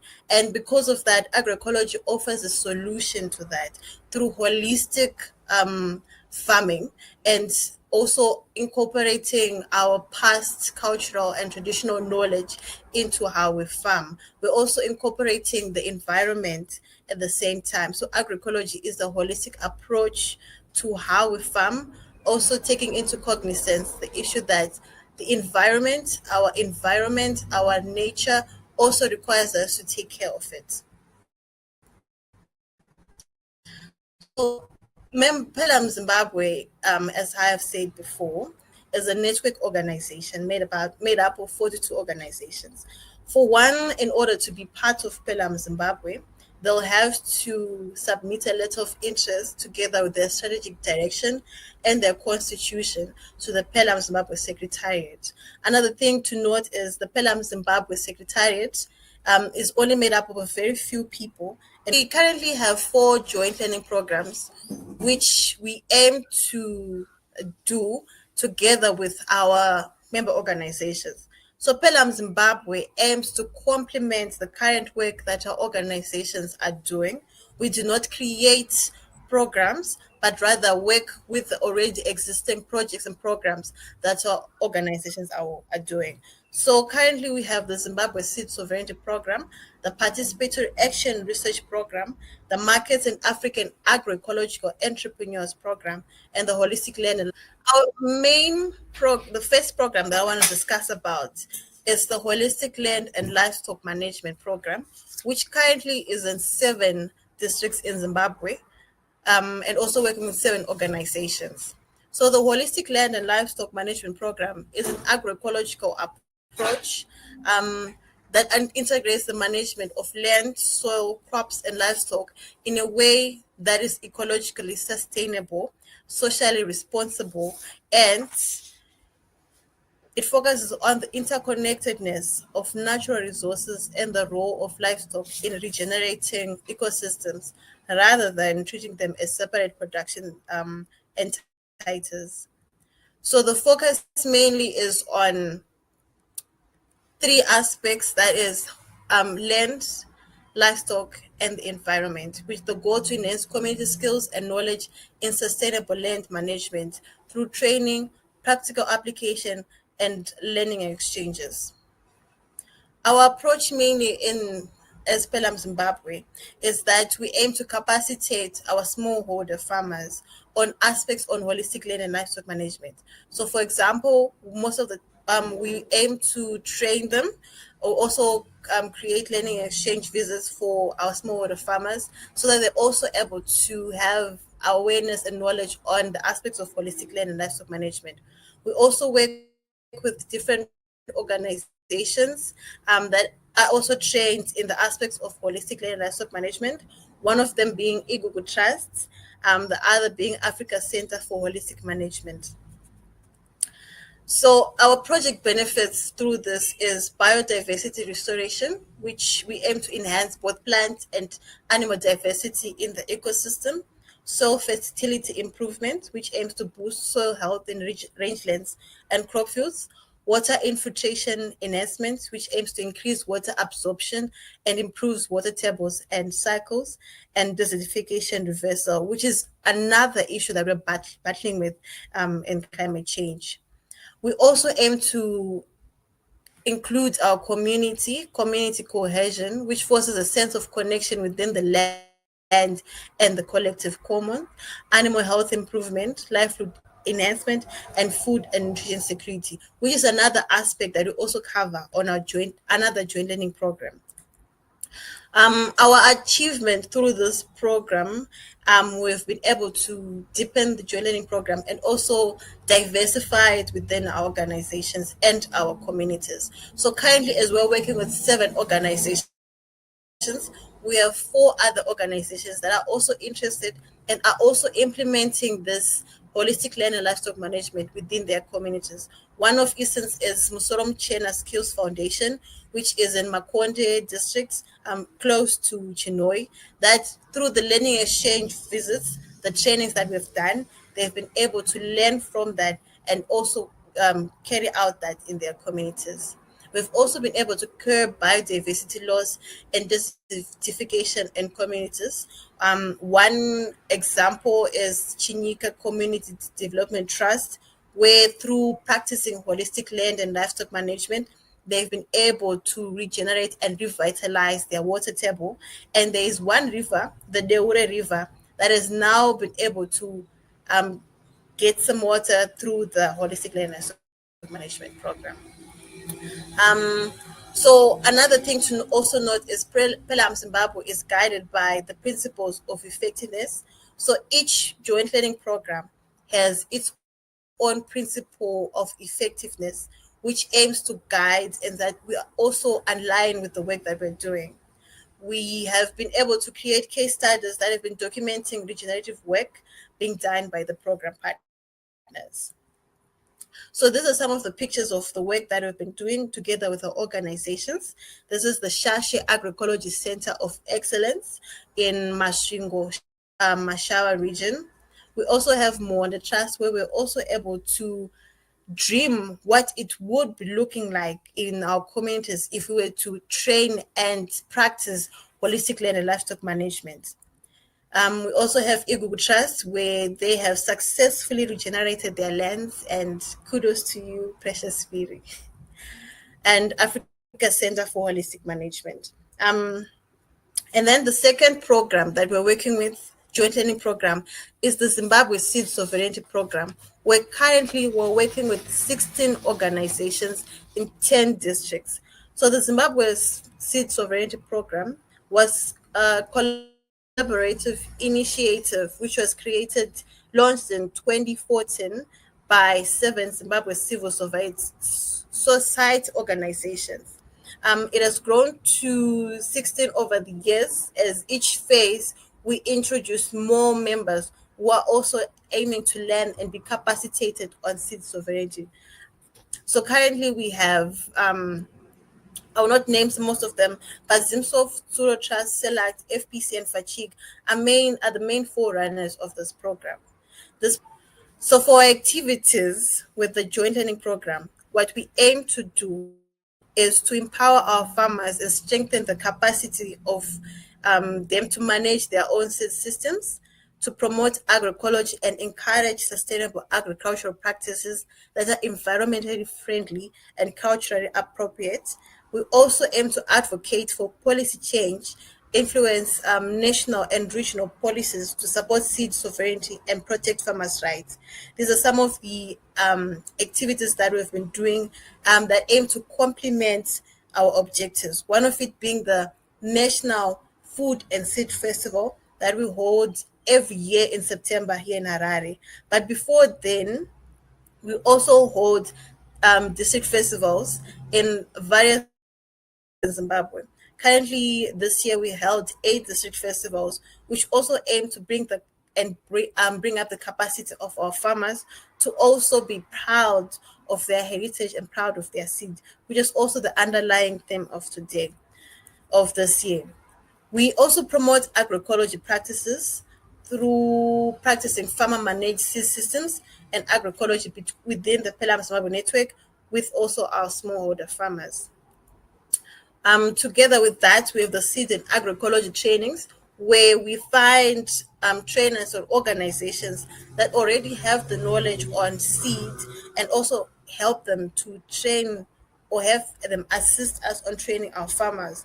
We have also have strategic partners such as the Community Technology Development Organization that aims to that also capacitated our farmers on seed selection, seed saving, and seed storage, which is something that is so crucial in having our farmers being seed sovereign.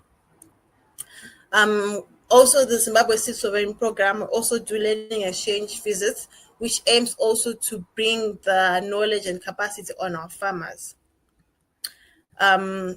So this joint learning program has facilitated the revival of indigenous seeds, varieties such as those from Bikita, which are resilient to droughts and floods. One of it being Soboda, the barnyard millet, which we also used as our flagship theme for the 2023 National Seed Festival. Here is a picture of a policy brief that we have developed to also as a part of advocacy, which you have also shared with the government and the African Union, which it's on the developing a sui generis system of recognizing, protecting, and promoting farmer seed varieties. And these are some of also the principles of effectiveness that guide our Zimbabwe Seed Sovereignty Program, some of which aim to be farmer-led. That is, we want all our programs and projects to be to have farmer and be the ones that also make the decisions. We also are strengthening sustainable practices, collaboration between the farmer and the government, the farmer and the non-governmental organizations, to only name a few, and inclusivity, we're also ensuring access to open pollinated varieties and traditional seed of high quality by marginalized and vulnerable people. And then the third joint learning program being the African Women Leaders So in Agriculture. before you continue, Yes. when we step back to the Zimbabwe Seed Sovereignty Program, I just wanted to really acknowledge that it's a really, really helpful program in capacitating farmers, because we had some farmers from us going to learn how to make bio fermented fertilizers, going to learn how to be seed keepers, harvesters, and multipliers. And like farmers are now able to scan through the community and help them do a seed inventory. Which are those forgotten seeds, which ones are the stigmatized seeds, things like that. So it's really it's a beautiful program, I just wanted to say. And for us personally, it's brought lots of growth. Yeah. Yes, thank you so much. Yes, we also brought in another point on how we aim to use already existing resources that we have within our community to utilize them when farming. So, for example, the biofertilizers that we have been creating, none of the products that we have are actually bought. Rather, we use the products and the produce that we have within our community to work with them. So, what we aim to do is to ensure that our farmers are also resource secure and also maintain and attain food security within their homes. Ensuring also that they do not have a lot of funds that they fork out to buy some of the fertilizers or the resources. So the African Women Leaders in Agroecological Initiative is an initiative that was brought upon as a way of promoting women who are within the agroecology sector. It is a leadership career development that was created by PELUM Kenya Network together with PELUM Zimbabwe and PELUM Uganda in 2023, which envisions strengthening leadership and the active participation and women in agroecology institutions. Currently now we're growing to more countries where we've also reached out to Malawi and Nigeria also, so that we also work with them and bring up more women leaders within the community. Awola offers mentorship programs to women that are also up and coming, who also want to know more about agroecology and want to find their way and their path within that. So we find women that already are in the existing agroecology sector, the captains of the industry who already have knowledge on agroecology. It can be directors, the managing directors, the programs officers, the coordinators, or rather a lead farmer who already has knowledge, and we pair them up with someone who's also wanting to know more or learn more about agroecology. once we pair them with someone who has the skills that they require, it goes on to a 1-year program through virtual and or face-to-face sessions where they are led on their path on whatever they want to learn more about.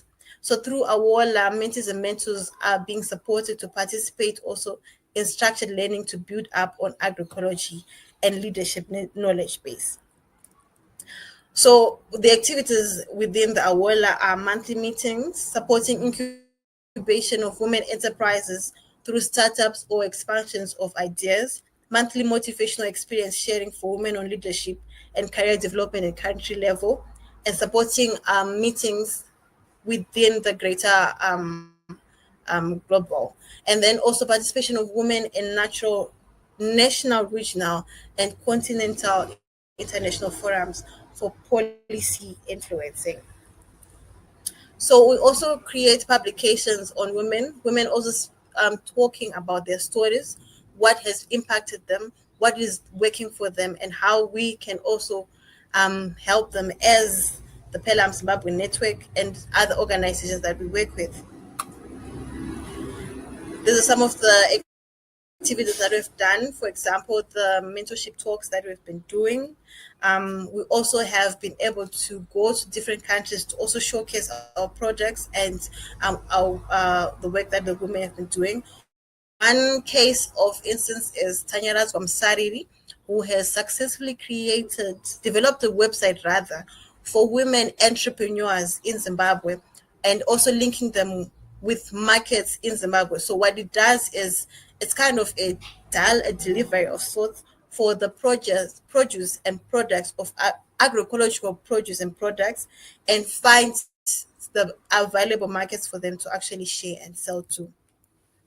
We also have the My Food is African campaign, which is housed under the Zimbabwe Seed Sovereignty Program. This was launched to raise awareness and drive action around traditional and non-traditional foods grown sustainably. It aims to also influence the greater civilians on the importance of eating healthy and cooking and growing healthy. So through this campaign, there's been an alliance that has been created, which brings together farmers, community stakeholder organizations, governments, donors, and private sector together to create working groups that aim to complement the work that is already happening. So, for example, we have a working group on young people that aims to find out what it is that the youth are doing, how we can tap into that, and also influence the consumption of traditional foods. We also have influencing market, where we know that the only way we sell our traditional food and also have people understand it is also to influence our markets. Our outcomes is increased preference for healthy, culturally appropriate foods, and establish a effective network of food system actors, and push for adaptation and adoption of favorable food policies nationally and regionally. So this My Food is African campaign has also aided in the National Seed Festival, where the food component is promoting the consumption of healthy traditional food. And then we have the farmer-led research for agroecological transformation in Zimbabwe, which is one of our other joint learning program. We have seen it as a problem an issue that most of the research that has been created is mainly conventional research and not farmer-centric. So this project aims to capacitate our farmers and also to create research through our farmers, and how they can also find ways on adaptation and mitigation strategies on climate change. So it is an approach in which community members, researchers, and other stakeholders actively through out the research process. Unlike traditional research, which is often done on communities, PAR is research with and by the community, emphasizing participation, co-learning, and action. So our core principles of PAR are participation, action-oriented, whereby the research is conducted to solve real-world problems and drive positive change in communities. Reflection and learning being our third core principle, and empowerment of the communities to gain knowledge, skills, and decision-making to improve their own lives. We currently have we're currently working with 6 organizations and with one technical institution, that is the University of Zimbabwe, also guides on this research aspect. The project objectives are to promote effective agroecological practices, build farmer research capacity, especially of the women and the youth, integrate indigenous knowledge systems into innovation, and influence agroecology supportive policy frameworks.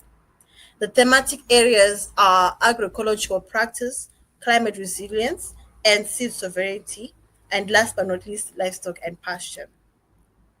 The methodology, as I had also earlier reflected on, is that we have farmer-led experimentation, whereby farmers are leading the experiment and finding ways in which it will work for them, and also in promoting community data collection and knowledge sharing.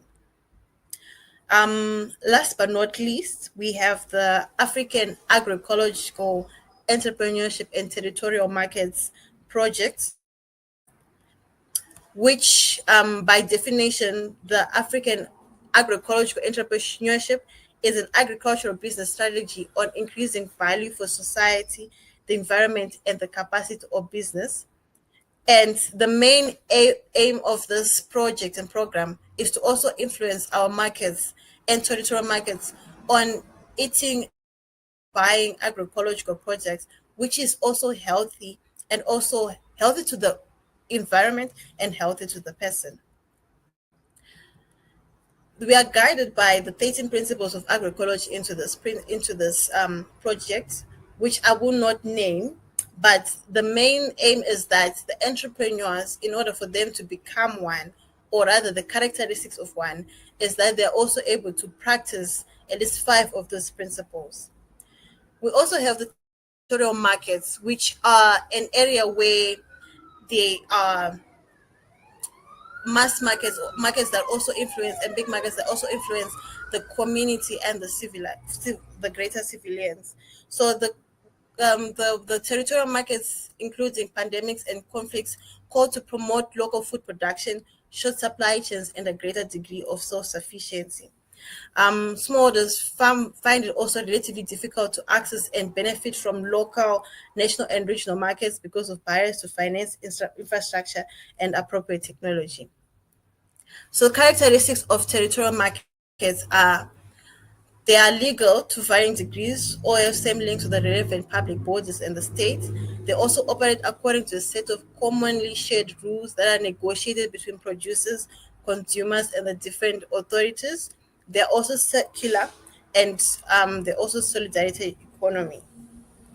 The goal of this project is to harness the contribution of the AAEs and the TMs in the transition to agroecology, with the expected outcomes to equip AAEs and TMs in appropriate information and data, to strengthen and to improve their skill sets and develop professional operations, and to create a vibrant network between the AAEs and TMs, and also a favorable policy environment. Our project also work with our funder, Alliance for Food Sovereignty in Africa, who also is working with the same projects in different various rich countries in the region. We're also creating evidence-based advocacy at continental level, also including the African Union. So our key actions is to create policies that are also friendly to the AAEs and the TMs. We also aim to create research and documentation and disseminate it to the different various stakeholders. We also are aiming to create markets for the agroecological entrepreneurs, and also help them develop agroecological business cases. We are also building the capacity of the agroecological entrepreneurs in creating a viable business for them that is also market friendly and profitable. Some of the courses or help that we've done is help them in business management and accessing to finance. We also help with networking and convenings, which aims to create a linkage between the agroecological entrepreneurs and the investors. One of such activities are the youth summits that have been done in Ethiopia, country-level agroecological dialogues, and continental convenings that we also had last year together with 34 other countries in the region. Yes. And then the impact is a movement of agroecology entrepreneurs and territorial markets in Africa championing the transition to agroecology. And with that, I would also like to thank you for listening to my presentation. I also open for questions. Thanks, Fari. This is really amazing. Yeah, so I guess I wanted to sort of check to say from the initiatives, especially on the territorial market, because the greatest concern is access to where farmers can then have a sound entrepreneurial access. How have you been finding it, and what are some of the big surprises that you have seen through this initiative? Sorry, I wasn't able to hear your entire question. Can you kindly ask it Okay, again? all right. No, I was saying, given the territorial markets and I mean the targeted outcomes for the project, how has it been progressing? How do you guys feel about it? And what are some of the surprises that you are seeing in trying to initiate stability in farmers accessing markets?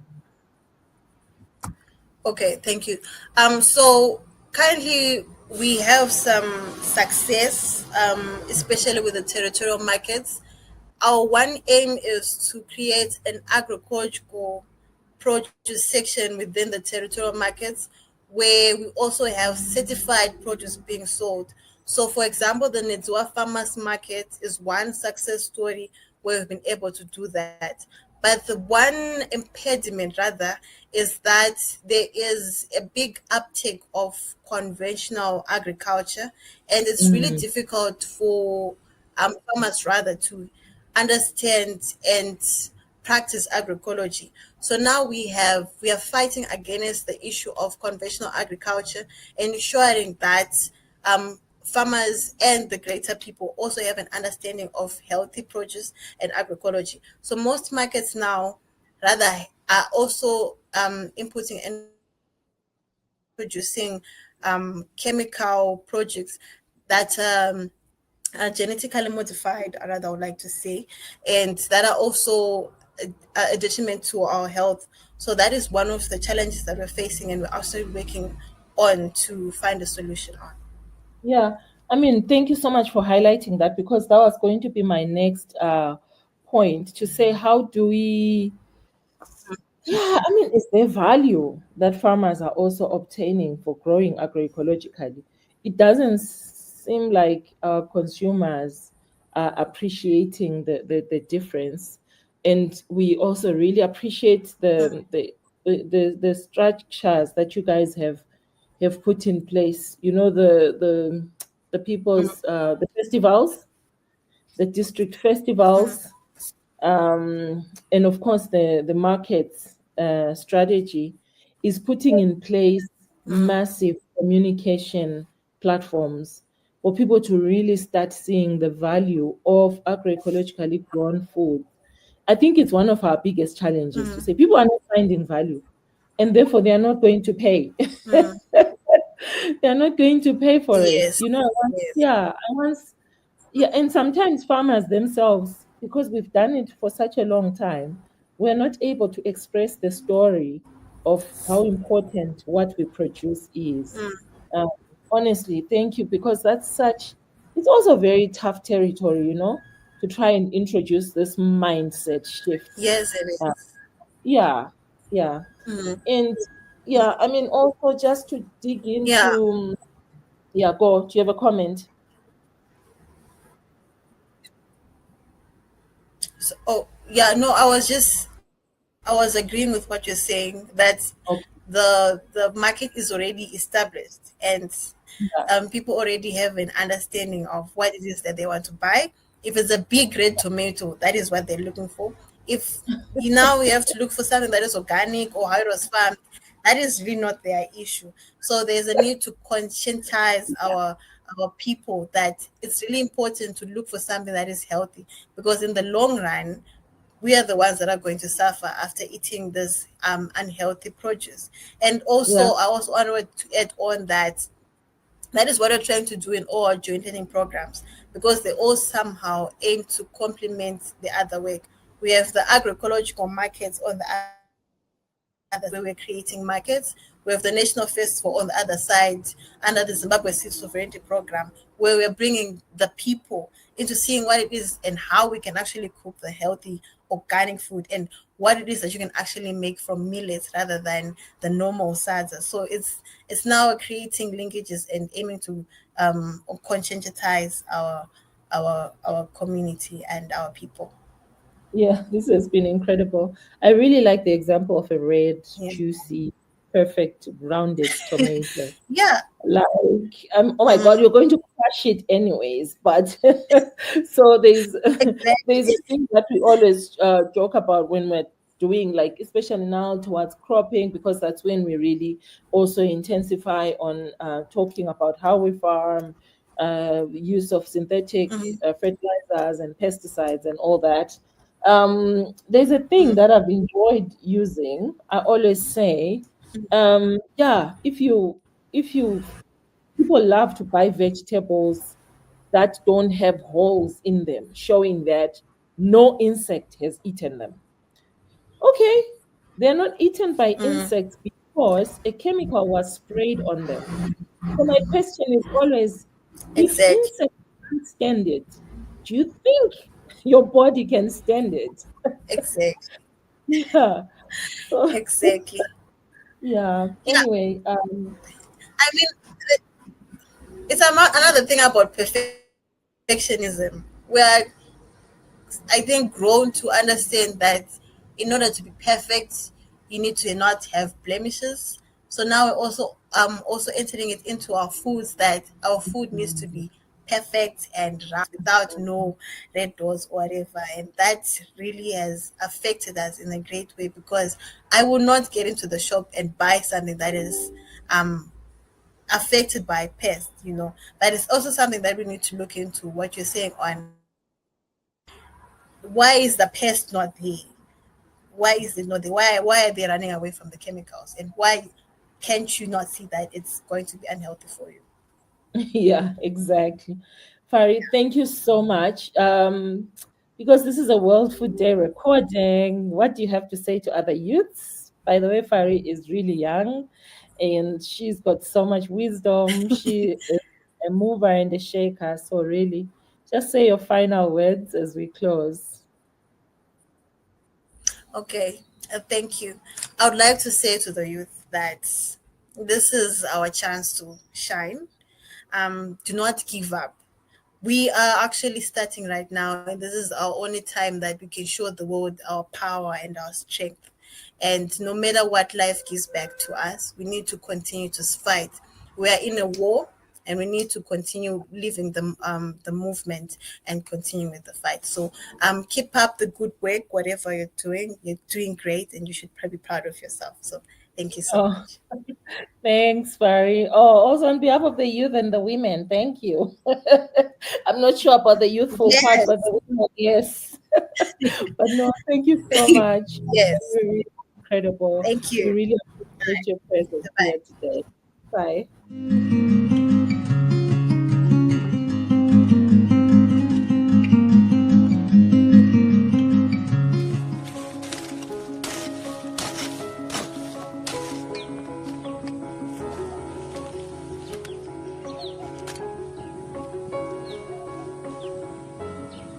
In several regions, many farmers consider bushes and shrubs in and around their fields as weeds and cut them down, not knowing the many benefits.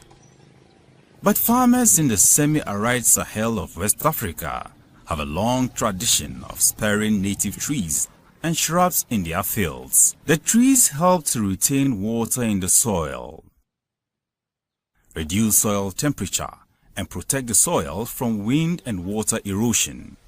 Trees also enrich the soil and improve soil structure, especially where the soil is compacted. Trees have become increasingly important, especially as the disturbance of our climate is causing extreme heat, drought, floods, and loss of soil. Providing a steady supply of food, medicine, wood, and animal fodder, many trees serve multiple purposes for farm families.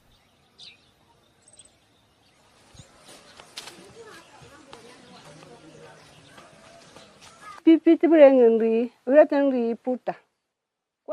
first thing is the flesh of the shea nuts.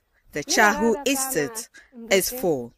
People buy the butter for consumption, to make soap, and to treat children when their airwaves are blocked.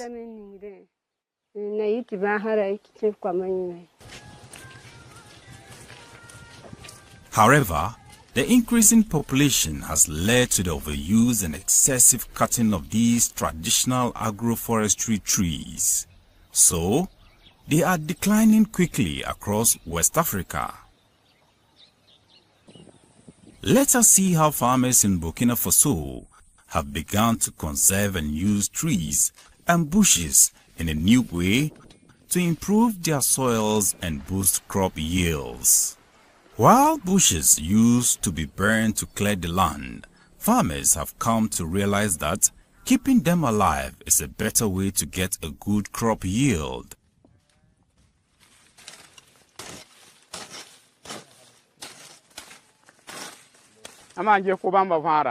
If you look closely, you will see that these millet leaves are thick, which is great. This is because of the peleostigma leaves that cover the soil. If you look over there, you will know that there are no trees. Areas where leaves are present and where they are missing don't have the same strengths. Neem trees produce abundant leaves, so you can use their prunings as mulch to conserve and improve soil fertility. A soil covered by mulch is less prone to be washed away under torrential rains. Mulch also protects the soil from the harsh sun and reduces soil temperature, which is good for the living organisms in the soil.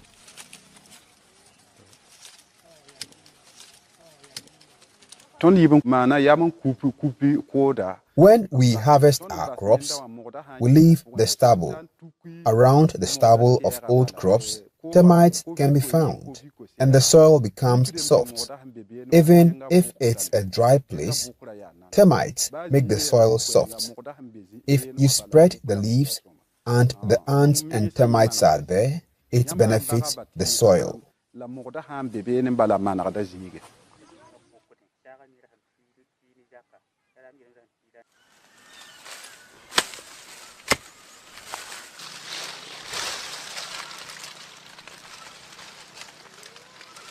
When we cut the branches of shrubs like peleostigma, we spread them in the field. There where you put them, termites will thrive. You will see the difference with dry, bare soil. Where the leaves have been spread, the yields will be better.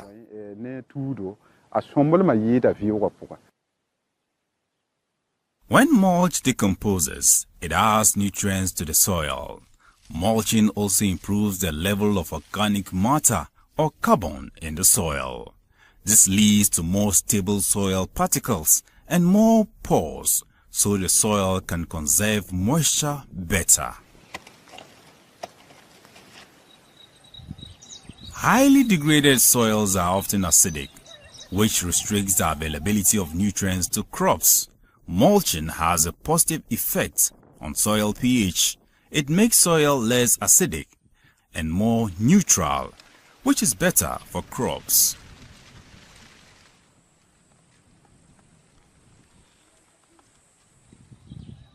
Now that we have learned about the various benefits of mulching, let us see how you can identify the most suitable plants that can be used as mulch. Discuss in a group what types of shrubs grow well in your area and how they regenerate after cutting and how they spread. Be aware that each type of plant responds differently to frequent cutting of branches, making sure you never kill any shrub or tree. We cut Pelostigma, neem and gira to spread on the soil, but we don't put branches of African grape, shea or other trees on it.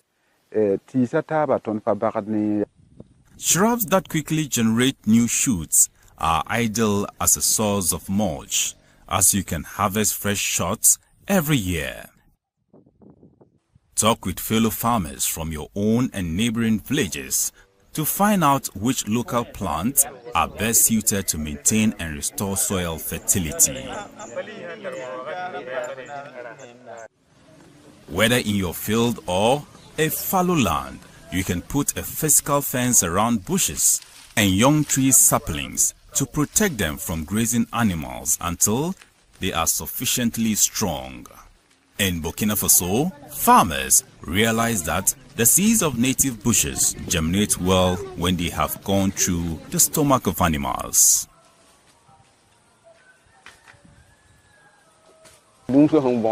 After grazing, the animals defecate and we collect the dung. When it rains, we spread the dung on the field and plow the field with the bullocks. Many plants will grow there because of the different fruits the animals have eaten.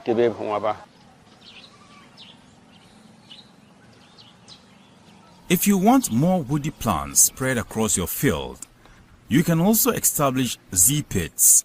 Fill these small and shallow planting pits with a handful of manure. Establish a good environment for trees and shrubs to thrive, such as stone lines and contour bands on slopy land. These allow for rainwater infiltration, and within a few years, you will see various woody plants that have established themselves spontaneously. Protect trees and bushes that spontaneously spread in the fields from wandering animals. Now that we have learned how to identify the most suitable local shrubs and trees and how to encourage their growth, let us take a close look at how to apply mulch. Start to collect mulch towards the end of the dry season before the rain starts. Collect biomass from bush and non-protected trees in your village and even further away and bring it to your field.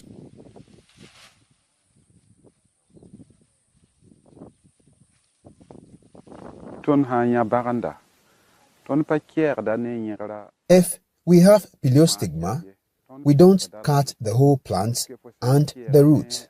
We prune it. If you cut it with the main root and the rain comes, it can rot. No, don't cut it like that. Just remove part of it. So next year, you'll still have Pelostigma in your field. You can add extra leaves of gira. If need be, look elsewhere for it.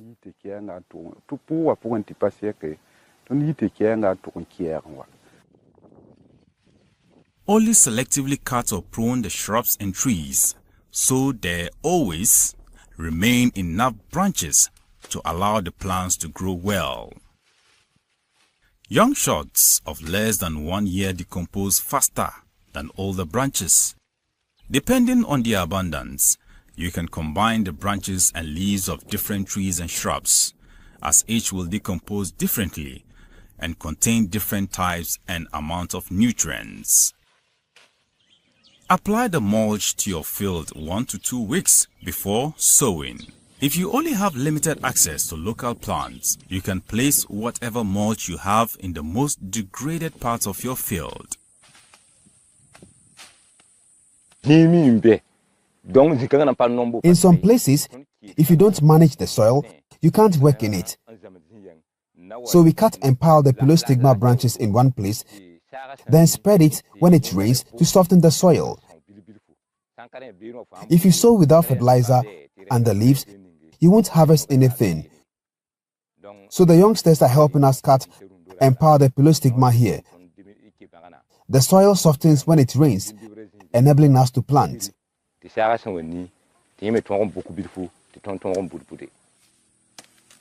there are strong winds, you can prevent the mulch from blowing away by using branches or by adding some soil on top of the mulch.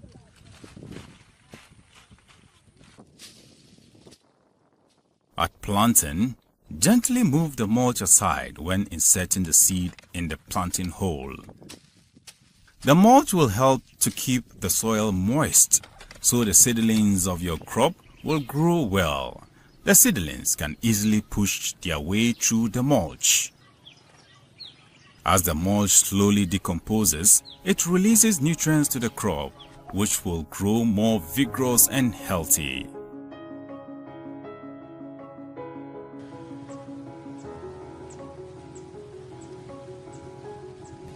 Let us review what we have learned. Mulch from local trees and shrubs protects the soil from the harsh sun and reduces soil temperature, which is good for living organisms in your soil. Only selectively prune the shrubs and trees, so they always remain enough branches to allow the plants to grow well. Apply the mulch to your field 1 to 2 weeks before sowing. Gently move the mulch aside when inserting the seed in the planting hole. By conserving local trees and shrubs and using them as mulch, your crops will grow more vigorous and healthy.